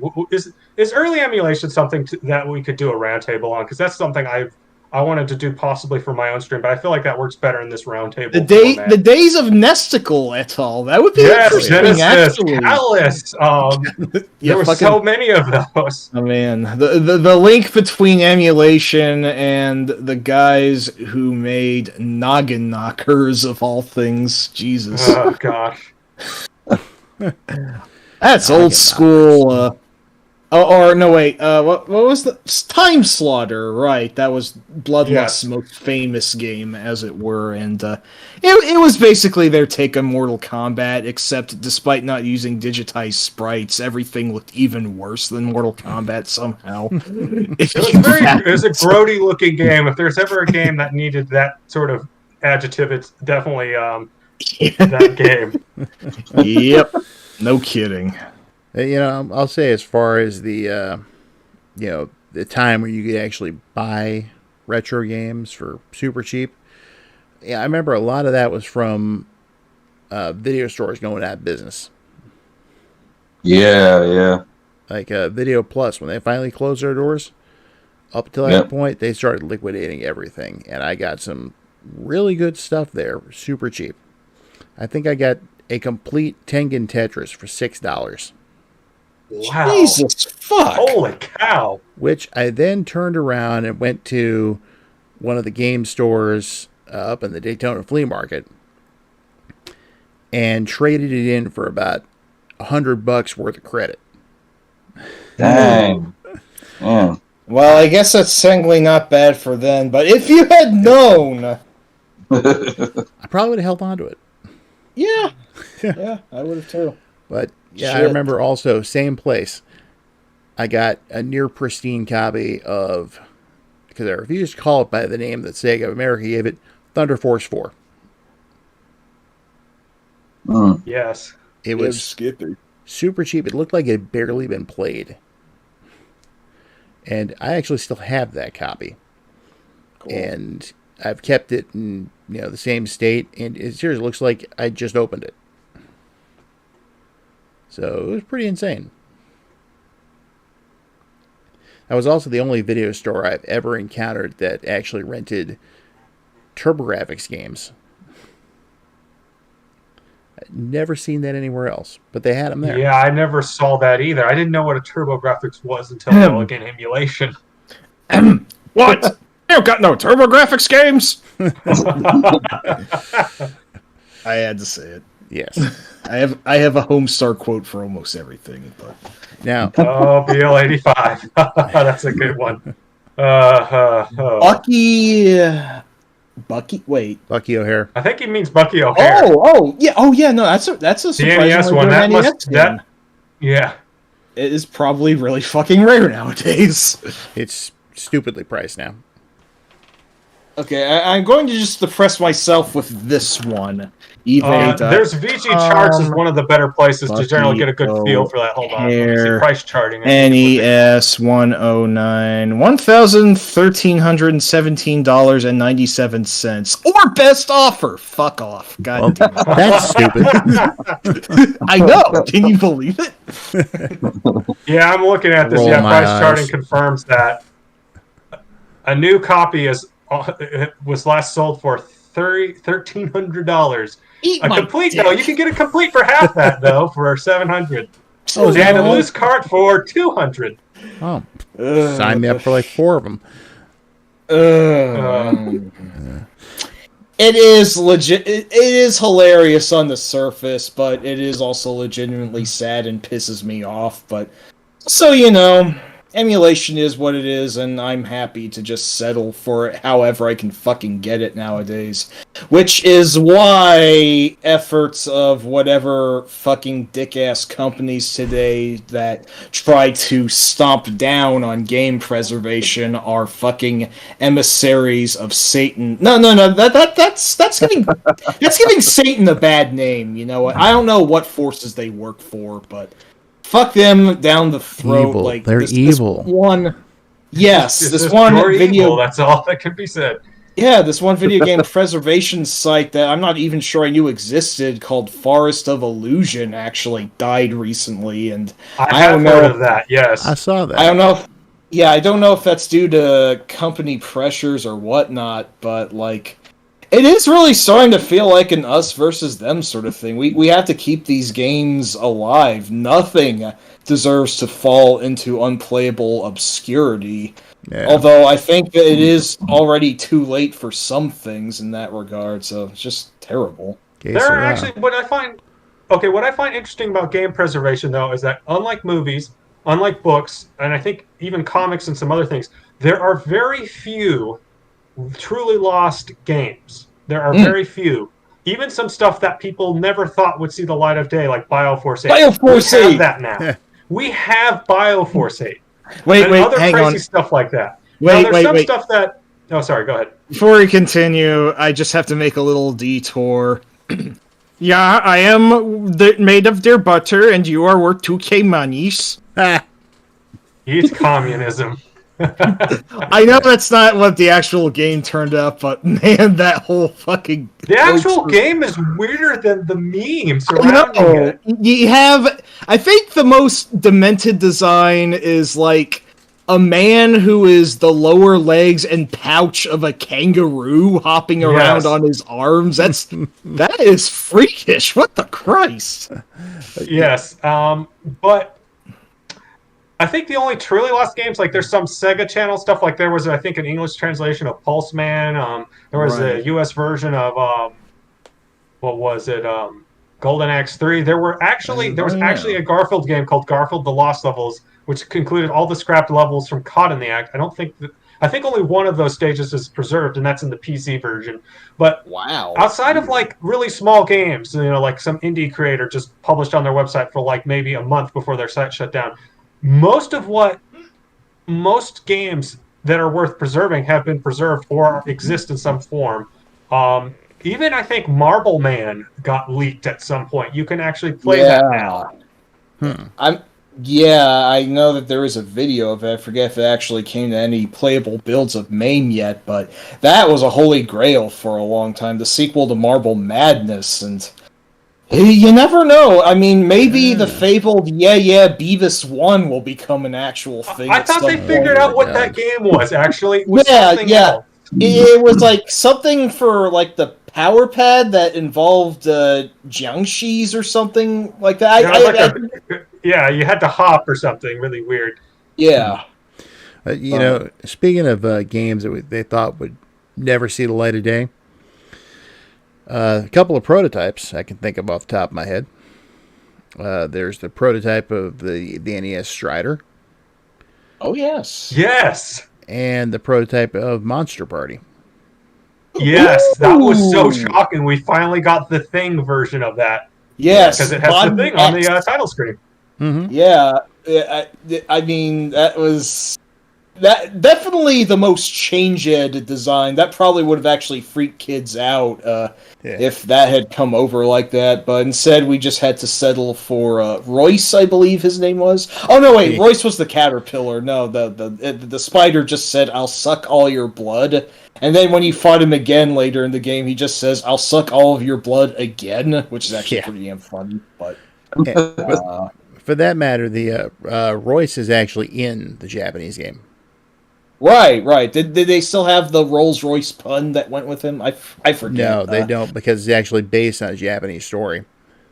What? Bug Really? Boy or something like that. Oh, well, I know that's what the Haunted Well was also based off of, like a Japanese folk tale. Yes. But then on the other hand, you had stuff like remember the cat? Yeah, it was originally just the straight up gremlin. Yeah. Like turned from a Mogwai into a gremlin. Yep. And let's not forget my favorite boss from the American one. Please don't pick on me. The pumpkin. Yeah, who was originally an ape riding a horse in front of the crumbled Statue of Liberty in the background. That was very blatant. This is true. This is real. It's pretty great. It's pretty amazing to see what was what. I mean, I'm more used to how the American version does things, but it's really interesting to see the differences that were all posted on some websites. Like, the Grim Reaper was originally a very blatant xenomorph, for one thing. But, you can actually see a comparison of all the changes in the Hardcore Gaming 101 book, The Guide to Retro Horror. I should know. I wrote that article. Yes, exactly. Good plug. Yeah, I can occasionally work a good one in. That's just moving on, though, from the kind of depressing part of this whole thing to more of like a memory thing. Broadly and I basically saw the TurboGrafx at the same time. Now, if you remember that. Yeah. Was my old friend Quincy from Connecticut who had it. He brought it down. And yeah, oh yeah, definitely remember that, yeah. So I remember because I was out somewhere when he pulled out the turbo for the first time. I think you came over to my house looking for me, apparently, and I wasn't back yet. So you got to check this out just a few minutes before I did. But I distinctly remember he had Keith Courage. He had Bonk. Yeah. He had Victory Run. And Ninja Spirit. Of course, out of all those. Yeah. Yep. Ninja Spirit was definitely the most badass. Absolutely. And then a month or two later, he came home with Splatterhouse, and that was kind of the beginning for me there. History. Yeah. But, yeah, I remember after that, and it's like when I started working for the first time, I had to get myself a turbo. Just for Splatterhouse, nothing else. But there was so much other good stuff. And I remember buying that at the first game store we went to in Orange City. It was the one, that's where they had, it was the one that later on moved locations to pretty much across the parking lot. And that's when I think that was where he had Lords of Thunder set up. Yeah, man, that was a crazy game. Oh yeah, I remember just seeing you play that for the first time, and it's just like, yeah, a lot of fun. Wow, yeah, real fun game. Great soundtrack in that one too. Oh yeah, definitely. Remember hearing that there because I had the volume up, and it's like, wow, that's amazing. I don't think there was nobody else in the store but us. Yeah, nice. Yeah, and I don't know if that was where you rented Gunstar Heroes from, but we'll talk about that one later. Yeah. But yeah, he had a bunch of games for rent, plenty of games for sale, and a lot of different consoles set up here and there. Mostly the Turbo and the Genesis, if I remember correctly. Because he actually had that one Batman game that for the Genesis, the ported the NES game. Oh, Revenge of the Joker. That one's bad. Bad. That was my opinion when I played it. It's like, yeah. Big step down from the first Genesis Sunsoft Batman game, which is actually very damn good. And oh yeah. I mean, everyone loves the NES game, and we actually talked about this very recently in the previous Superhero Games Roundtable. NES game is great, but I might be a little more partial to the Genesis version, if not just because it's more accurate to the film, and you fight the guy who has the boombox from the Party Man scene as the boss Yes. of the museum stage. That's dedication, I gotta say. But I digress. That was a good game, though. Yes, absolutely. That was also, I remember after playing eSWAT for the first time, and it's like, I've got to get the Genesis eSWAT. Cool. Yeah, it's must. significantly better than the arcade version, that's for sure. Yeah, it's like really good. But now, correct me if I'm wrong, Brian. You had actually gotten your Genesis originally by saving up your lunch money. That's amazing. The man went That hungry must have taken for a months. while. Yeah, You were always asking yeah, for that food. was devotion right there. I'll say. And I also remember what happened when you bought Populous. Oh, that's a tough one. I never actually played that one. I just know that's a God game, and I'm really terrible at playing God in any situation. I should never get permission to do that. The Genesis port's okay. It's really obtuse, though. I will say that much, because I actually first played that port on the Sega Genesis Mini too. So I'm just imagining myself being back in time. You have Populous for the Genesis, and you pop that game in and just experiencing what you experienced with that game. Yeah. Yeah, it definitely was for the time and for the types of games that we played was definitely something different. Yeah. Little difficult to get into at the time. Yeah, that and the whole God thing was a bit of a bone of contention. Yeah, for my mom, yeah. But something good came out of it, though. You know, what was Revenge of Shinobi? Oh yeah, so I remember. That was a good one. Remember, you either brought it over or I went over to your place and played it. And it's like, wow, this is great. Yeah.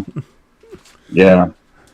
So that soundtrack, that was Yuzo Koshiro top game. Mm-hmm. Oh, I know. Yeah.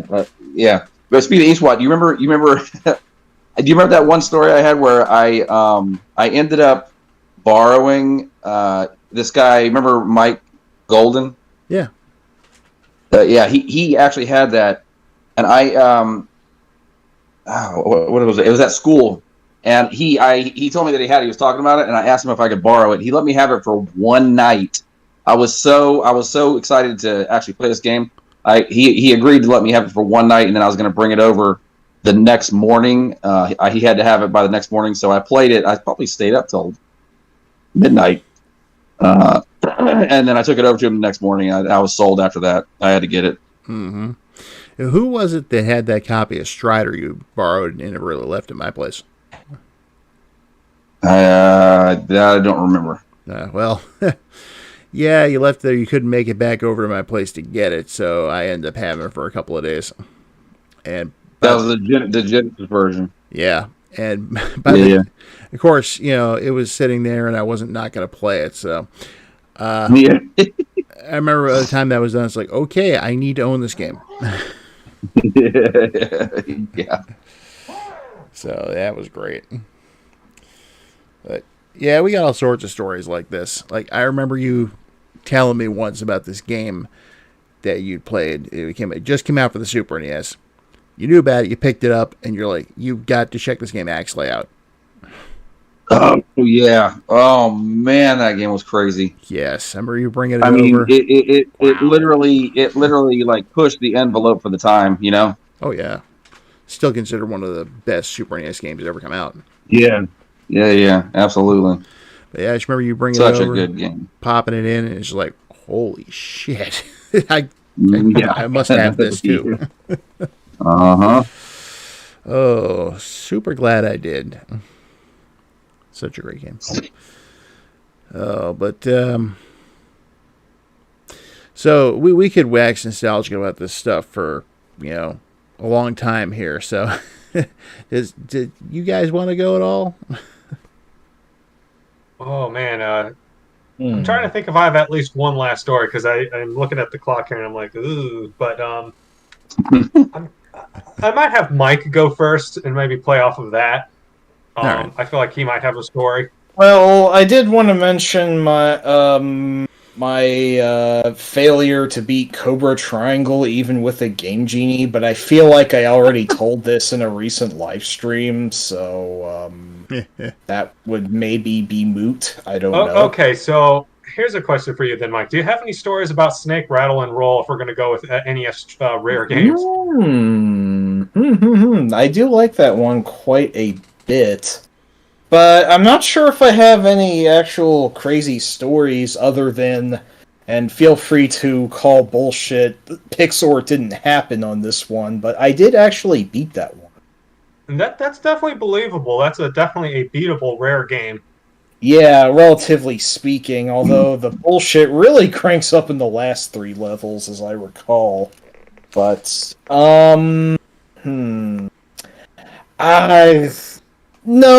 you go with a story first. I need to think a bit more. Sorry. Okay, I'm trying to think. Hot potato. I'm trying to think of a good story here that I could just tell off the cuff about experiences with gaming and whatnot. Okay.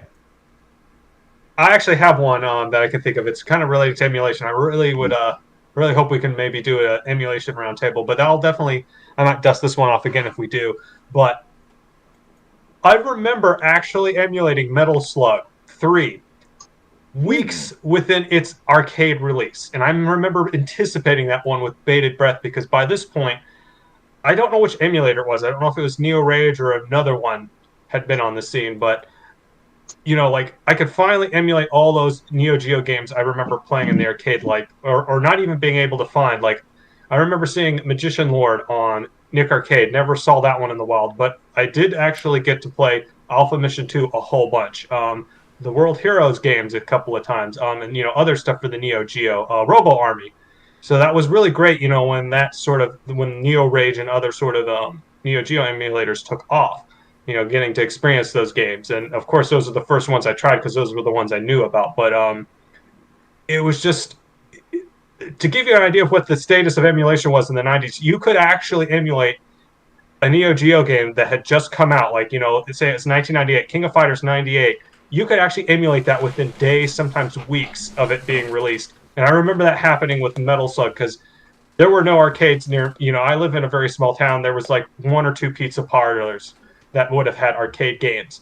And they didn't usually have games like Metal Slug. Usually they'd have shmups, maybe a beat 'em up, or I think later on redemption games. So it was just great, checking every week to see if that game was available on some backwoods ROM site, seeing if any of the emulators could play it, and then finally sitting down and getting to play it and just being blown away at what I was missing, say what you will about Metal Slug 3, but that game is it just has this great presentation. I actually finally got to see it in an arcade a few years later in the 2000s. And the presentation, that demo where, they're going through the alien graveyard or whatever, and the character gets turned into a zombie and they're just vomiting blood everywhere is so great. And it's even better, playing it. And, I had no idea what to expect either at the time because, again, I didn't have access to arcades. That was kind of my way of, going to the arcade, and I wish I could say more about what I remember how hard it was to get running, because I think I found the ROM at some point, but the emulator hadn't updated yet, so I was just sitting there with this, this digital paperweight. It's like, come on, and then finally getting a chance just to, put in those virtual credits and just blast through the whole thing, and, and then going back to it because it has all those alternate routes, all of those sort of things, and say what you will about casual piracy, like pirating a game days after it comes out, but I feel like that's the whole reason people love that game. I feel like that's what's really kept that system alive is that, at some point in the 90s, everything was just fighting games. You might be able to find King of Fighters 98, but, Metal Slug is just one of those things that I think really kind of shines in emulation. Because even if you have seen it live, like I've only seen I think the first and the third game in person, and that was maybe once or twice total. I don't know. It's just I'm trying to come up with a nice end point here, but I'll just say that I have a lot of positive memories with emulation. That's a lot of my stories and growing up with stuff is because I was primarily a PC gamer after I had my Genesis. Like I said, I could not get over that console. It's like I wanted a Saturn, but it was too expensive, and the PlayStation at the time just didn't interest me. So that was my experience with a lot of console games. That was a lot of my gaming experience in general was with the PC. It was with shareware games and emulation and other stuff. And I really wish I could describe the sort of magic there was there when you first discover something like Nesticle. Nowadays, it's like they're selling emulators to you, with a few games built in. But now it's like, then it was like mind blowing. It's like, wait, I can actually play an NES game on my computer. I could play it on my keyboard. And like Nesticle and I think Genesis both had tile editors. So if you knew what you were doing, you could go in and like hack the games too. That's where a lot of those early ROM hacks actually come from. And I think some of them only still work in Nesticle because of the way it handled tile mapping or something like that. And it's just, I wish I could describe how mind blowing that is to like, anybody who hasn't, didn't experience that as it was happening at the time. And then PlayStation emulation with Bleem. I could go on and on about that one, but I'll save that for later. But yeah, that's basically was my experience with Metal Slug 3. Was just waiting for it, waiting to be able to emulate it, waiting to be able to emulate these games I would never get to see.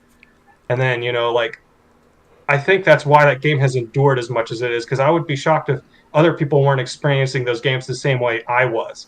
Because the Neo Geo hardware was contemporary. Once it's emulated, you could play just about any game, and that hardware was contemporary for like over a decade. I think that's like one of the longest lasting arcade hardware like systems out there. Yeah, I think you're right. Snarb, I don't want to take the piss out of everything you just said, but I fully expected you to dovetail into how disappointing Metal Slug 3's final level is. Well, okay.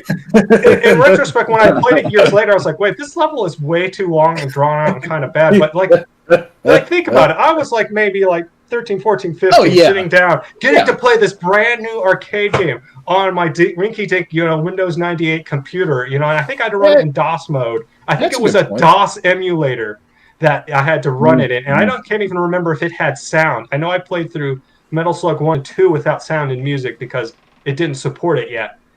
But it was just a blast, it's hard to explain having that arcade experience at home and all of that.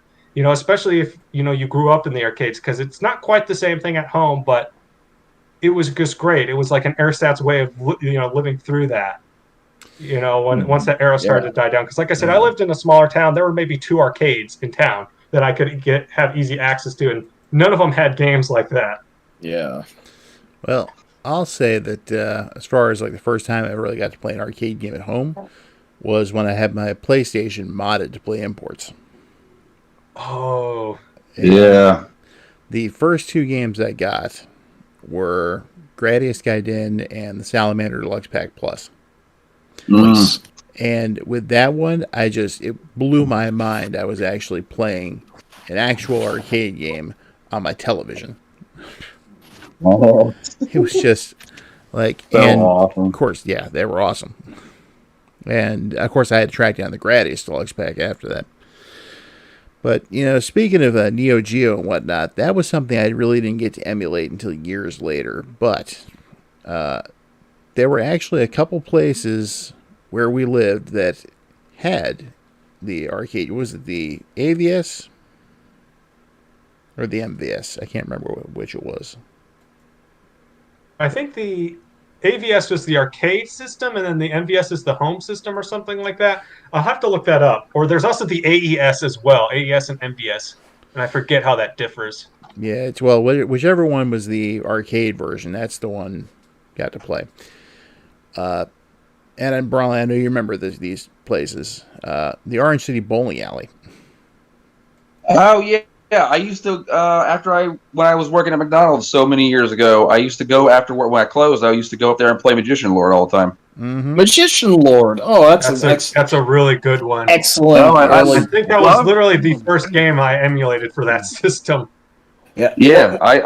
When I discovered the Neo Geo, I was like blown away, absolutely blown away. Yeah. What for the time when I was streaming on Twitch, I don't know if I'm ever going to get back to that, but at some point during my streaming, when I reached a part in a game that I just kept dying at repeatedly, if it went on for long enough, I just picked up to rolling my eyes and saying, again changes to hell. Yep. Like, as per Galagis, or whatever his name was, the infamous continue screen phrase. So, yeah, no, I love Magician Lord. It's a real Gonzo I game. think they also had Nom 75 in that too. Oh, yeah. Yeah, they did, yeah. Yep. The game that has ripped off many images from Full Metal Jacket. Yeah. And then the final boss in that game was total gonzo nonsense. And the game doesn't allow you to continue if you lose on him. Yeah. Fuck you, god damn it. But I really hate that.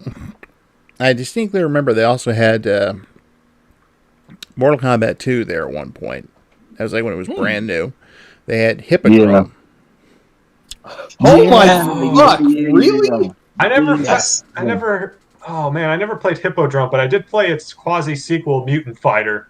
That's a fun one. Can be frustrating, but I like its style. I remember playing that one. They I don't also think I ever got past like the third or fourth opponent. Yeah, that was. I know the snake. What the snake woman was that? The first one or the second one? I don't remember. I think it changes from time to time. I think you could select the first few. I don't remember. Yeah, you're right. Yep, you can.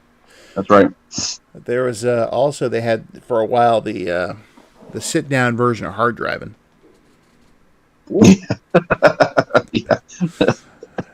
That was actually pretty amazing for the time. Couldn't you run over cows with that? In that, and they carried that over to the home version too. Yeah.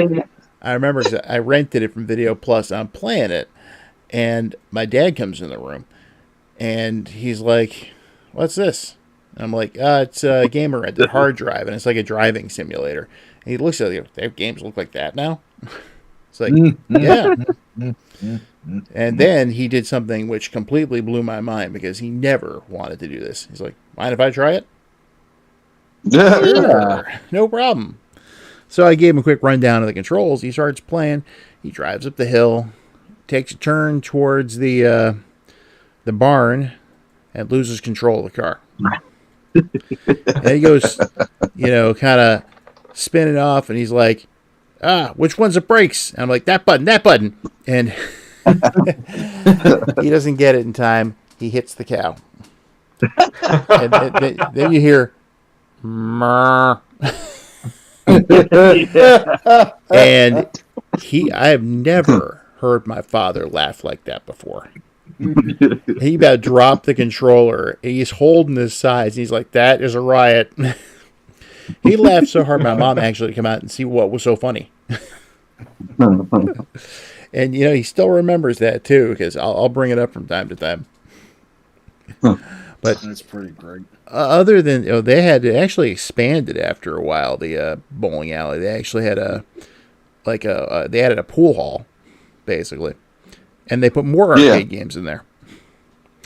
The ones I remember the most, they had Mortal Kombat 3.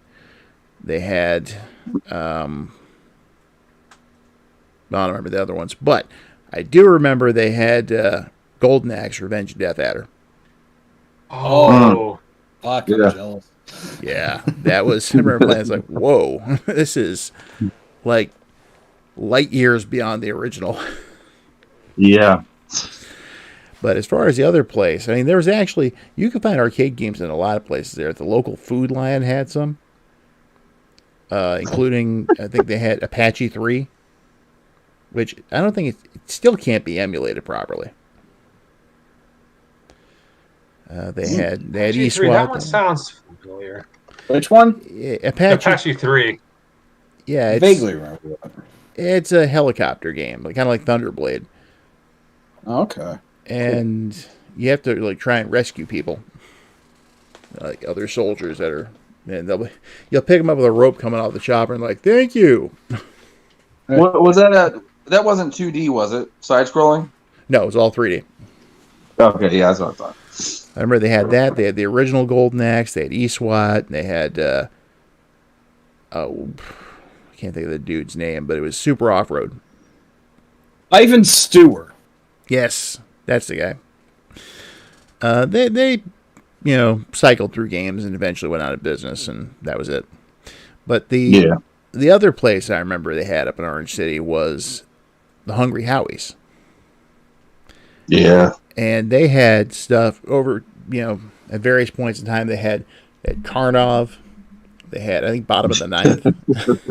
That's a weird game. Yes, it is. Such a weird game. I remember finally beating the NES version and got the congratulations, the end thing.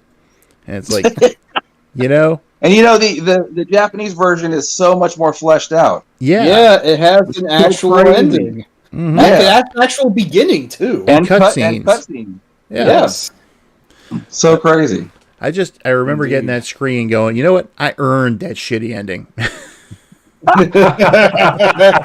weren't we together? And didn't I beat it when we were together? And that screen popped up, and we're like, "What the hell is this?" Yes, yes, I remember that. Congratulations, the end. It's like, what the hell? It's not the journey; it's the destination? Question mark. Sure, why not? Trite bullshit like that. But they also had Blastroids in there. Oh, nice. That's a fun one. And the one that got me, I remember going... Mucor rules all galaxies. Mucus rules all galaxies. Yeah. But I remember one day I'd gone to pick up a pizza, and they had a couple arcade games right behind the counter. And one of them was this Contra-like game I never knew existed. It was the original Metal Slug. So while I'm waiting for my pizza... It's such a beautiful game, man. They really put so much love into that game with the pixel art. Really looks amazing. I don't think anyone would test that. Or it's like better not. Just the fluid animation on it alone is just... Yeah. I don't think I've ever seen a game which had quite that much personality. Mm-hmm. Yeah. You have the soldiers freaking out when you run up to them. They're like, ah! Or, one of my favorite ones when you blow open the outhouse and there's a dude on the toilet inside and he sees you, freaks out, and flushes himself. Yeah. But I remember seeing the first one there, and it's like, okay, I got time before my pizza gets out here. I got to play this. And then much later, when I was living in Georgia, a laundromat actually had a few games. They had, it was, I think, the third Strikers game, which was, I can't remember if it was just Strikers 1945-3 or if it was Strikers 1999 or whatever it was. Yeah, one of the two. But they had Metal Slug 3, which is the first time I got to play that. So that was pretty amazing, too. Nice. Yeah. So I can't think of a single Metal Slug game I've ever played that I didn't like, to tell you the truth. Yeah, right, yeah. Well, not counting 4, most people would game. I didn't even mind that. Most people will tell you that you don't really have to go beyond the first 3 plus, X, the enhanced version of 2. I still think that 4 through 7 are still very eminently playable. Their quality's just a little bit. I actually quite like 5 a lot. I think that's kind of like... 5, I think, is the best of the post-SNK Metal Slugs, yes. It is just too bad that it does feel kind of anticlimactic in the end, but... yeah, they cut some of the bosses in the final stage, I think. Alas, yes, but... Well, it was unfinished, if I remember correctly. Yeah, unfortunately, but it was still pretty good for what it was, and also, it is kind of like the antithesis to 3 in that... This final stage could have been longer, but at least it's not like half the fucking game. So that makes me think sometimes. I don't know. And then what was 6 being? The heck was the name of that hardware? Atomus Wave. Thank you. It just looked like a slightly prettier version of the older ones. Pretty much. I guess the Atomus Wave was not kind of sort of the Neo Geo 2, but it was also really short-lived, and I think everyone hated emulating the hardware. Actually, I think it was designed the way it was to prevent emulation, which is very frustrating. But and now those games are barely preserved. Yeah. Well, they're preserved, but not really super playable. Last I checked. Feature-proof horsecock. God damn it. I don't know. But, at least Dolphin Blue is playable. Yeah. Oh, yeah. Actually, Rob, I think you know this, but I forget Snarb, and I haven't told Rana yet, but I actually got to play a live Dolphin Blue cabinet just like a few weeks ago, if you can believe it. Yes, you told me about that. You said it gets really hard after the first stage. Yes. The first level really lulled me into a false sense of security. I don't think I even lost one life on it, but then, wow. I think I ended up spending 6 credits alone on the final boss, to contrast. It took me precisely $4.50 to beat Dolphin Blue. That's how much it was worth. 18 quarters, if I'm doing my math right. So it was worth it. Don't get me wrong, but yikes! I'm amazed I managed to beat it in under 20. Honestly, that's that's one of the games that kind of lures you in with a false sense of security. That forces you to bend over and, well, you fill in the blank. Yeah, pretty much. That's like when Uncle Fester kept saying he'd shoot people in the back on the 60s show. That's sort of like the level of deceit they exhibited. I grew up playing Fester's Quest. That's a terrible transition. Well, Uncle Fester's Quest. Of course, we could also mention the hell's the name of that game? Midnight Mutants, starring Grandpa. Yes, that's an Atari 7200 game, isn't it? 78, but yeah. 78, sorry. Yeah, very blatantly Al Lewis on the cover. That's actually pretty ballsy that they were ripped off the monsters. But I have seen footage of it, and it is one of the 7800's few 100% unique games I don't think got a port to anything else, and by all accounts it is actually a pretty cool game. The only thing it's ever been ported to, which I guess you could say was kind of re-released, is on the Atari 50 set. Oh, okay. That makes sense. That is one I actually need to grab that. It's everything. I played it briefly on my sister's Switch, and it's worth it, even with Jaguar stuff on there. It all comes back to that cat. Yes. We should have just made this an impromptu Jaguar stream. We can maybe do a Jaguar roundtable. It's within reach now due to emulation. I did actually recently play for research for the HG 101 podcast, which I am still occasionally involved in, even though I've more so switched over to these roundtables since I'm allowed to be a lot freer on them. But for a recent HG101 episode, I actually did play an original Jaguar game called Attack of the Mutant Penguins. That one has a DOS port, I believe, interestingly. That sounds right. Maybe I'm wrong. Maybe that isn't a Jaguar exclusive. It's a very fucking weird game. And, I don't really know how to describe it. You just have to, as it says, beat up these mutant penguins, but it's you can't directly attack them at first. You have to, just hit one, and then, these globs fly out of them, and then you have to collect as many of those globs as you can, and then you get an actual weapon to kill them with, or... I don't know. It's esoteric. It's... I wouldn't say it's necessarily a quote-unquote killer app for the system, but it was interesting, I guess. Well, Jaguar side. Yeah, we should probably show up about that system. As far as the other stuff that's on there, there's some Atari arcade games, including one that was unreleased, which is now being apparently revamped and released. Aka R, I think it's called. Right, I've heard about that. Which, if I remember correctly, was done by the guy who did Tempest. Yeah, Tempest 2000, Jeff Minter. Yeah, he did. No, he didn't do the original, did he? I don't believe so. I'm pretty sure Tempest 2000 is what he was best known for. Yeah. But, let's see. Besides that, you get your obligatory 2600 games. There's 5200 on there. I think a couple of Atari 800 games. 78. Lynx, Jaguar. And I think that's the majority of them right there.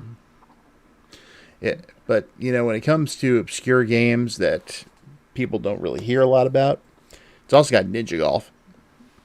That's a fun one. I actually learned about that game because someone made a Flash game adaptation of that in the mid-2000s. Really? I vaguely remember this. Yes, I might even still be on Newgrounds. That's how I played it. That dates me a lot, but yes.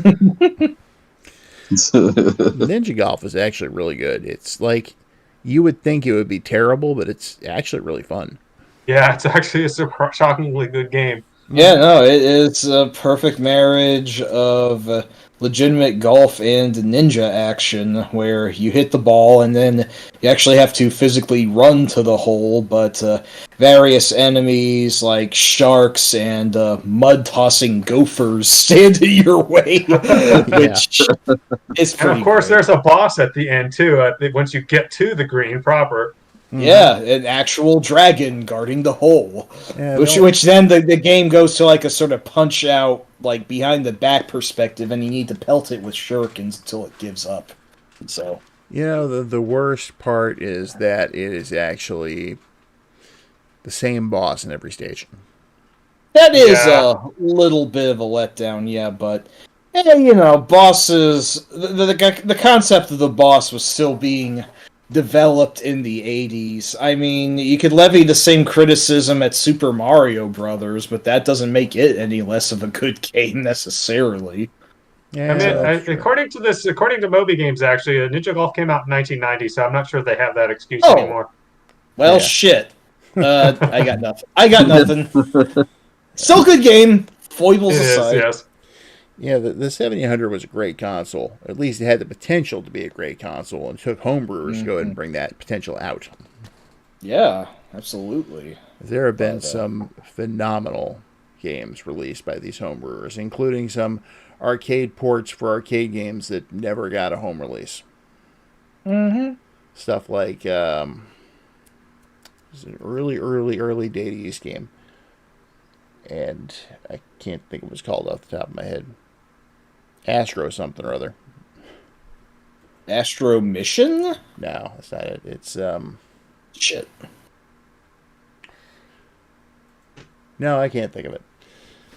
But No worries. also, early Irem game has been ported to it now. Univars.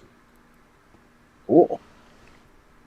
And there's also Popeye, which has been ported to it now, which got an NES port, but this is really close to the original arcade game. Mm. And there was even a really good port of Donkey Kong that includes the cement factory stage. Very nice. Ah, yes, the mythical cement factory. Yep. I definitely grew up playing the NES version that did not have that. Yep. Although, why they skimped on that level, but they were able to port all 4 of Donkey Kong Jr.'s levels, I found weird, but I don't get it either. And of course, there are some other games that came out for it too, which were actually original games. Stuff like Bentley Bear's Crystal Quest. Sequel to Crystal Castles, full-on platformer, or even adventure game. I forget exactly. It's actually very much like Adventure Island. Nice. And really good. Probably one of the best ports of Qbert I've ever played is on there. Yeah. Not bad, huh? No, not at all. There's a really good port of Burger Time. There's a couple of Pac-Man collections for it. Yeah, and those, aside from having some original content, the main games themselves, they make even the NES Pac-Man look antiquated. Yeah, I can see that. But it's just pretty amazing exactly how much they've been able to do with that. So, yeah. Anyway, we're going on now almost 3 hours. So, Yeah. We should probably call it quits.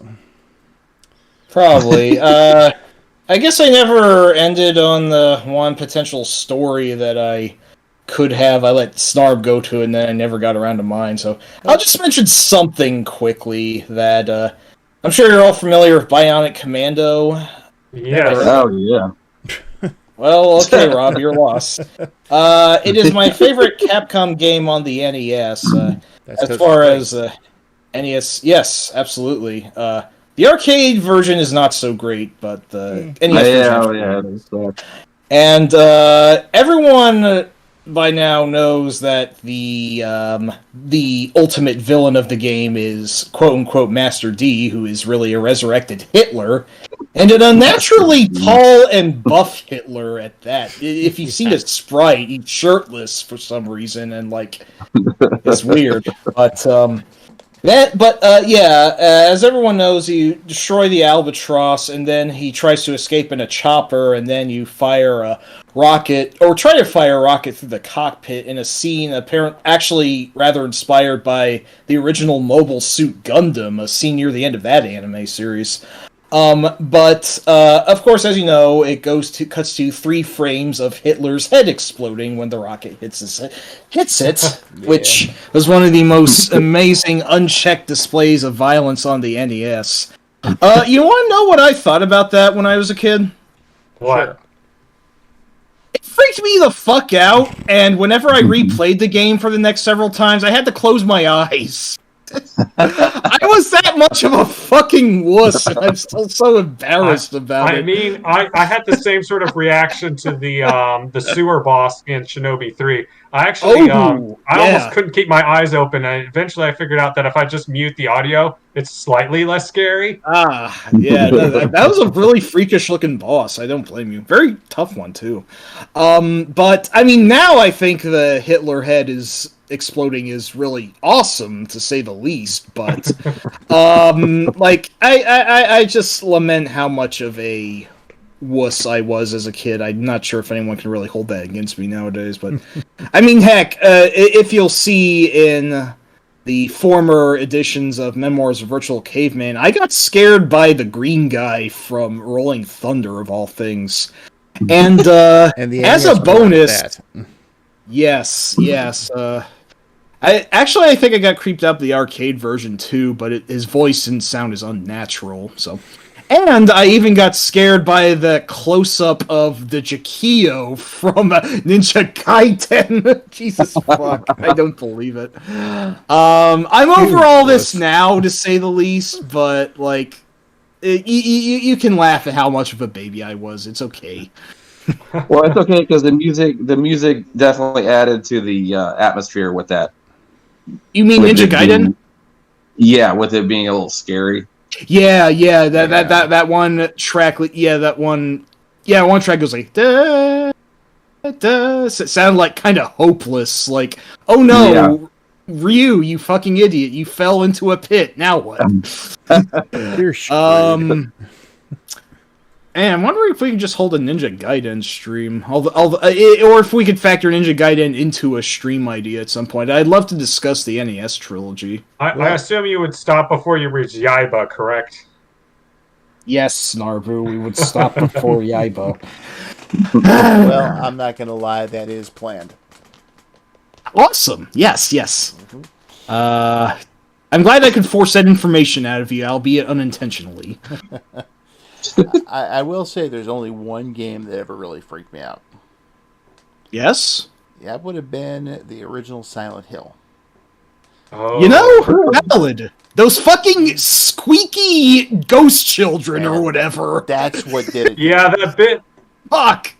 Is that the bit where you're walking, you're in this weird metal and meatscape, and you're just like walking in this alley, and then a bunch of babies with knives show up and stab you to death? Oh, that's the beginning of the game. Oh, okay. Not so much that part. No, they're these like quote-unquote enemies, which are just like sort of like the shadowy outlines of children that pop up in the school area, mostly in classrooms, as I remember, and they just make a really loud... And, that's all they do. Yeah. They can't hurt you at all. You can't hurt them. They're just there to shock the fuck out of you, and they did their jobs very well. The stupid little bastards. That's always a great time in a horror game when you just have the obligatory, is this an enemy? I don't know. There was, I Yep. remember how it happened, actually. I was playing the game, and it was like 1 in the morning. Uh-oh. Playing in my room with the lights off. That was the best time, best way. Oh, yeah. Excellent. So, as I'm exploring the school, I remember hearing that noise and seeing a shadow just kind of, the very edge of the shadow pass by the very edge of, the light, like, right on the perimeter of that. And I was just like, the hell was that? So I started swinging the light around trying to catch what it was. I didn't see anything, but I heard the sound again, and it's like, okay. And then finally I saw one, and it's like, that's a kid. And it's, ooh. So I saved the game. It's like, yeah, I think I'm done for the night. Yeah, no, I love the first 3 Silent Hill games. And then, of course, the series got kind of... Some actually now claim that 4 is actually good, which I know apparently has its problems, but compared to every game that came after it afterward, then... Yeah, I should maybe play 4 Yeah, someday. 4 has been reevaluated in recent times, and I've heard a lot of praise for it. Yeah. I hear its actual gameplay kind of bites, but, the atmosphere and the crazy crap it pulls off, the giant head, infamously, is all quite cool, so... So, what about you, Brawley? Anything ever freak you out in a game? Being scared wise, no, not really. I mean, like maybe some jump scares, like the hallway scene where the dog jumps through the window in the first Resident Evil. That's a classic. That didn't actually scare me. My first wife, it scared her when she played through it, and I got to that part. It was very, very entertaining, very humorous. Nice. But I never really got scared by stuff, though. It was more of like, oh my god, it's so weird, more than Yeah. You are a braver person than I am, sir. I'm still embarrassed. I got creeped out by the stuff that I did in the game. There's probably a few other things I can't even recall off the top of... Oh, yeah! I was really freaked out by the realistic-looking human woman that pops up whenever you win a stage in Heavy Shredded. I'm not fucking kidding. Does anyone even know what Heavy Shredding is? It was a snowboarding game for the NES. Yeah, I remember that. No, I'm not familiar with that one. Never played it. I think it was developed by Imagineering, so it's probably for the best you didn't play it. But yeah, no, it's like you beat you beat a stage, and this very photorealistic looking woman pops up and says like "good," and I don't know, major unfucking canny valley there, to say the least. Yeah, I could go on like that one scene in the Goonies where like Chunk cries about like everything bad he ever did. That's the list of scares that I could practically read off if I think about it enough. But yeah, I was a little wuss back then. That's all there is to it. And I shoved my sister down the stairs, and I blamed it on the dog. Looking at the chat here, BL85 Gamer said that the game I'm thinking of was called Astro Blaster. Ah, You that might sounds be right about that. Okay. And let's see. Brandon said something about that it's too bad that when they usually release games that it's inferior emulation, I'm guessing is what he's saying. Belches obscenely. I'm not sure what the belches are referring to, but yeah, Brandon's not wrong. That is very unfortunate. Yeah. But, well, as you can tell, we all have our experiences and whatnot, and they all come from different eras and so on and so forth and all that jazz. Word. Yeah. So on and so forth. Mm-hmm. Ashes to ashes, turn, long live rock, and so forth. I forget what episode Homer said that in, but that was a thing he said. The way he said it so offhandedly, it's like, yeah, long live rock. Yeah. Actually, I could probably look that up. But you go ahead. Look at me. I'm the magical man from Happy Land in a gumdrop house on Lollipop Lane. Oh, by the way, I was being sarcastic. Well, duh. Well, duh. Oh, that was the I'm going to Praiseland episode he said that from. One very pointedly from the Scully years. He said that to season didn't he? Yeah, I believe he did. Season 12, episode 19. That sure was an episode, I can say that. Yes, it was. Although it was great for that one line that Wiggum was like, "What's that flying mask? You want me to kill everybody?" Or how he put it. That is a really fucking terrifying quote in modern context. Yes, it is. But, man, it was funny. Yes. All right, so before we go off on a Simpsons tangent, I think we're just... We should have a Simpsons roundtable. That would be interesting. I'm not sure if it'd be Maybe. suitable for the stream. Games, yeah. Yeah, there are, and most of them suck. They do. But, Oh, I grew up playing Bart versus the Space Mutants. I just wanted to mention that. I'm sorry. And I played Krusty's Super Funhouse. It was not very fun. No. Or That super. was a little less shitty than Space Mutants, but yeah. It was better, but it was actually a completely different game as I understand it. Right. It was something else in the Amiga. I played Space Mutants versus the World and Krusty's Funhouse, or Super Funhouse, or whatever the hell one it was. Versus the World is just shit. Yeah. But, the good game was the arcade game. Yes. That one is very fun. I got to play that one with 4 players at one point in my youth, and that was definitely the highlight of my arcade gaming years. Awesome. Very awesome. But as I understand it... Oh, go ahead. I was just going to say, I think I also got in on a 6-player X-Men game, or at least a 4-player one at some point. But yeah, anyway. I know I did once. But, I've heard good things about the Simpsons games that came out for the later consoles, like Hit and Run and... What was that other one? There was Hit and Run, and there was another one that was also a sort of a GTA-like. I'm trying to remember. Road Rage, I think, maybe. Yes, maybe. Yeah. I actually did play Hit and Run recently.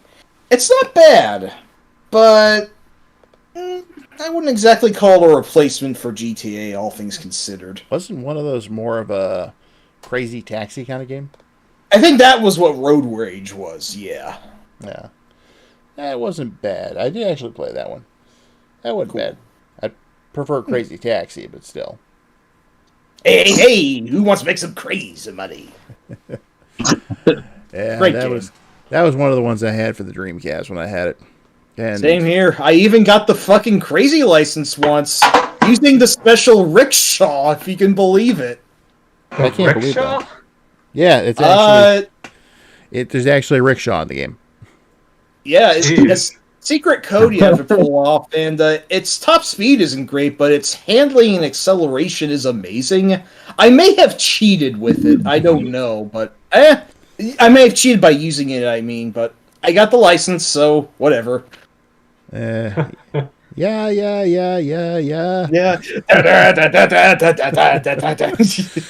I gotta admit, I was not expecting to hear The Offspring when I turned the game on. Nice. All right. Well, yeah. So we're just a little over 3 hours in. So I think we're gonna call it a night. So Sounds good. Anyone You didn't have to gong me once. I can change it, Go ahead. Oh, Mike. When are you gonna learn not to set yourself up like this?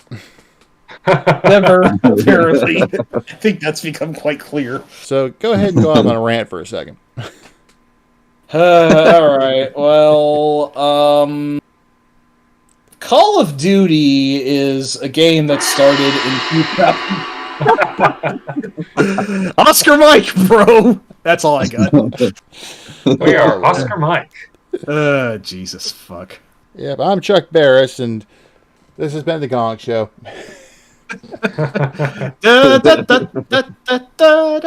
Just remember, we got more gongs than the breakdancing robot they caught on fire.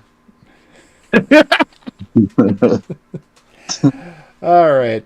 So, yeah, we're going to take off. Anyone want to close, say goodbye to anyone who's actually still here?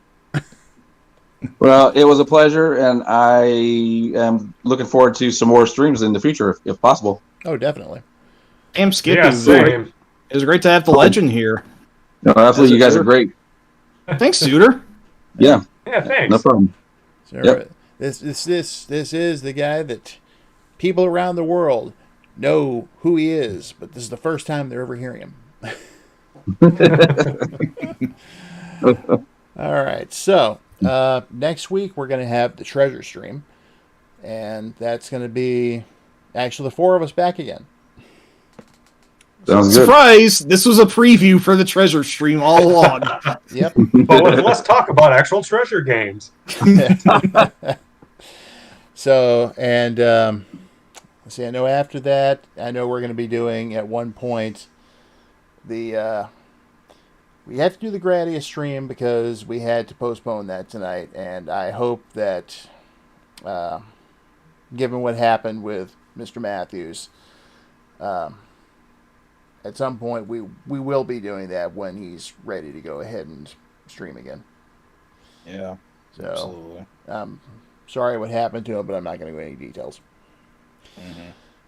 Beyond that, though, we have the Cute Retro Games Stream Volume 2, or the Yes. Cute Retro Games Strike Back, or whatever we're going to call it.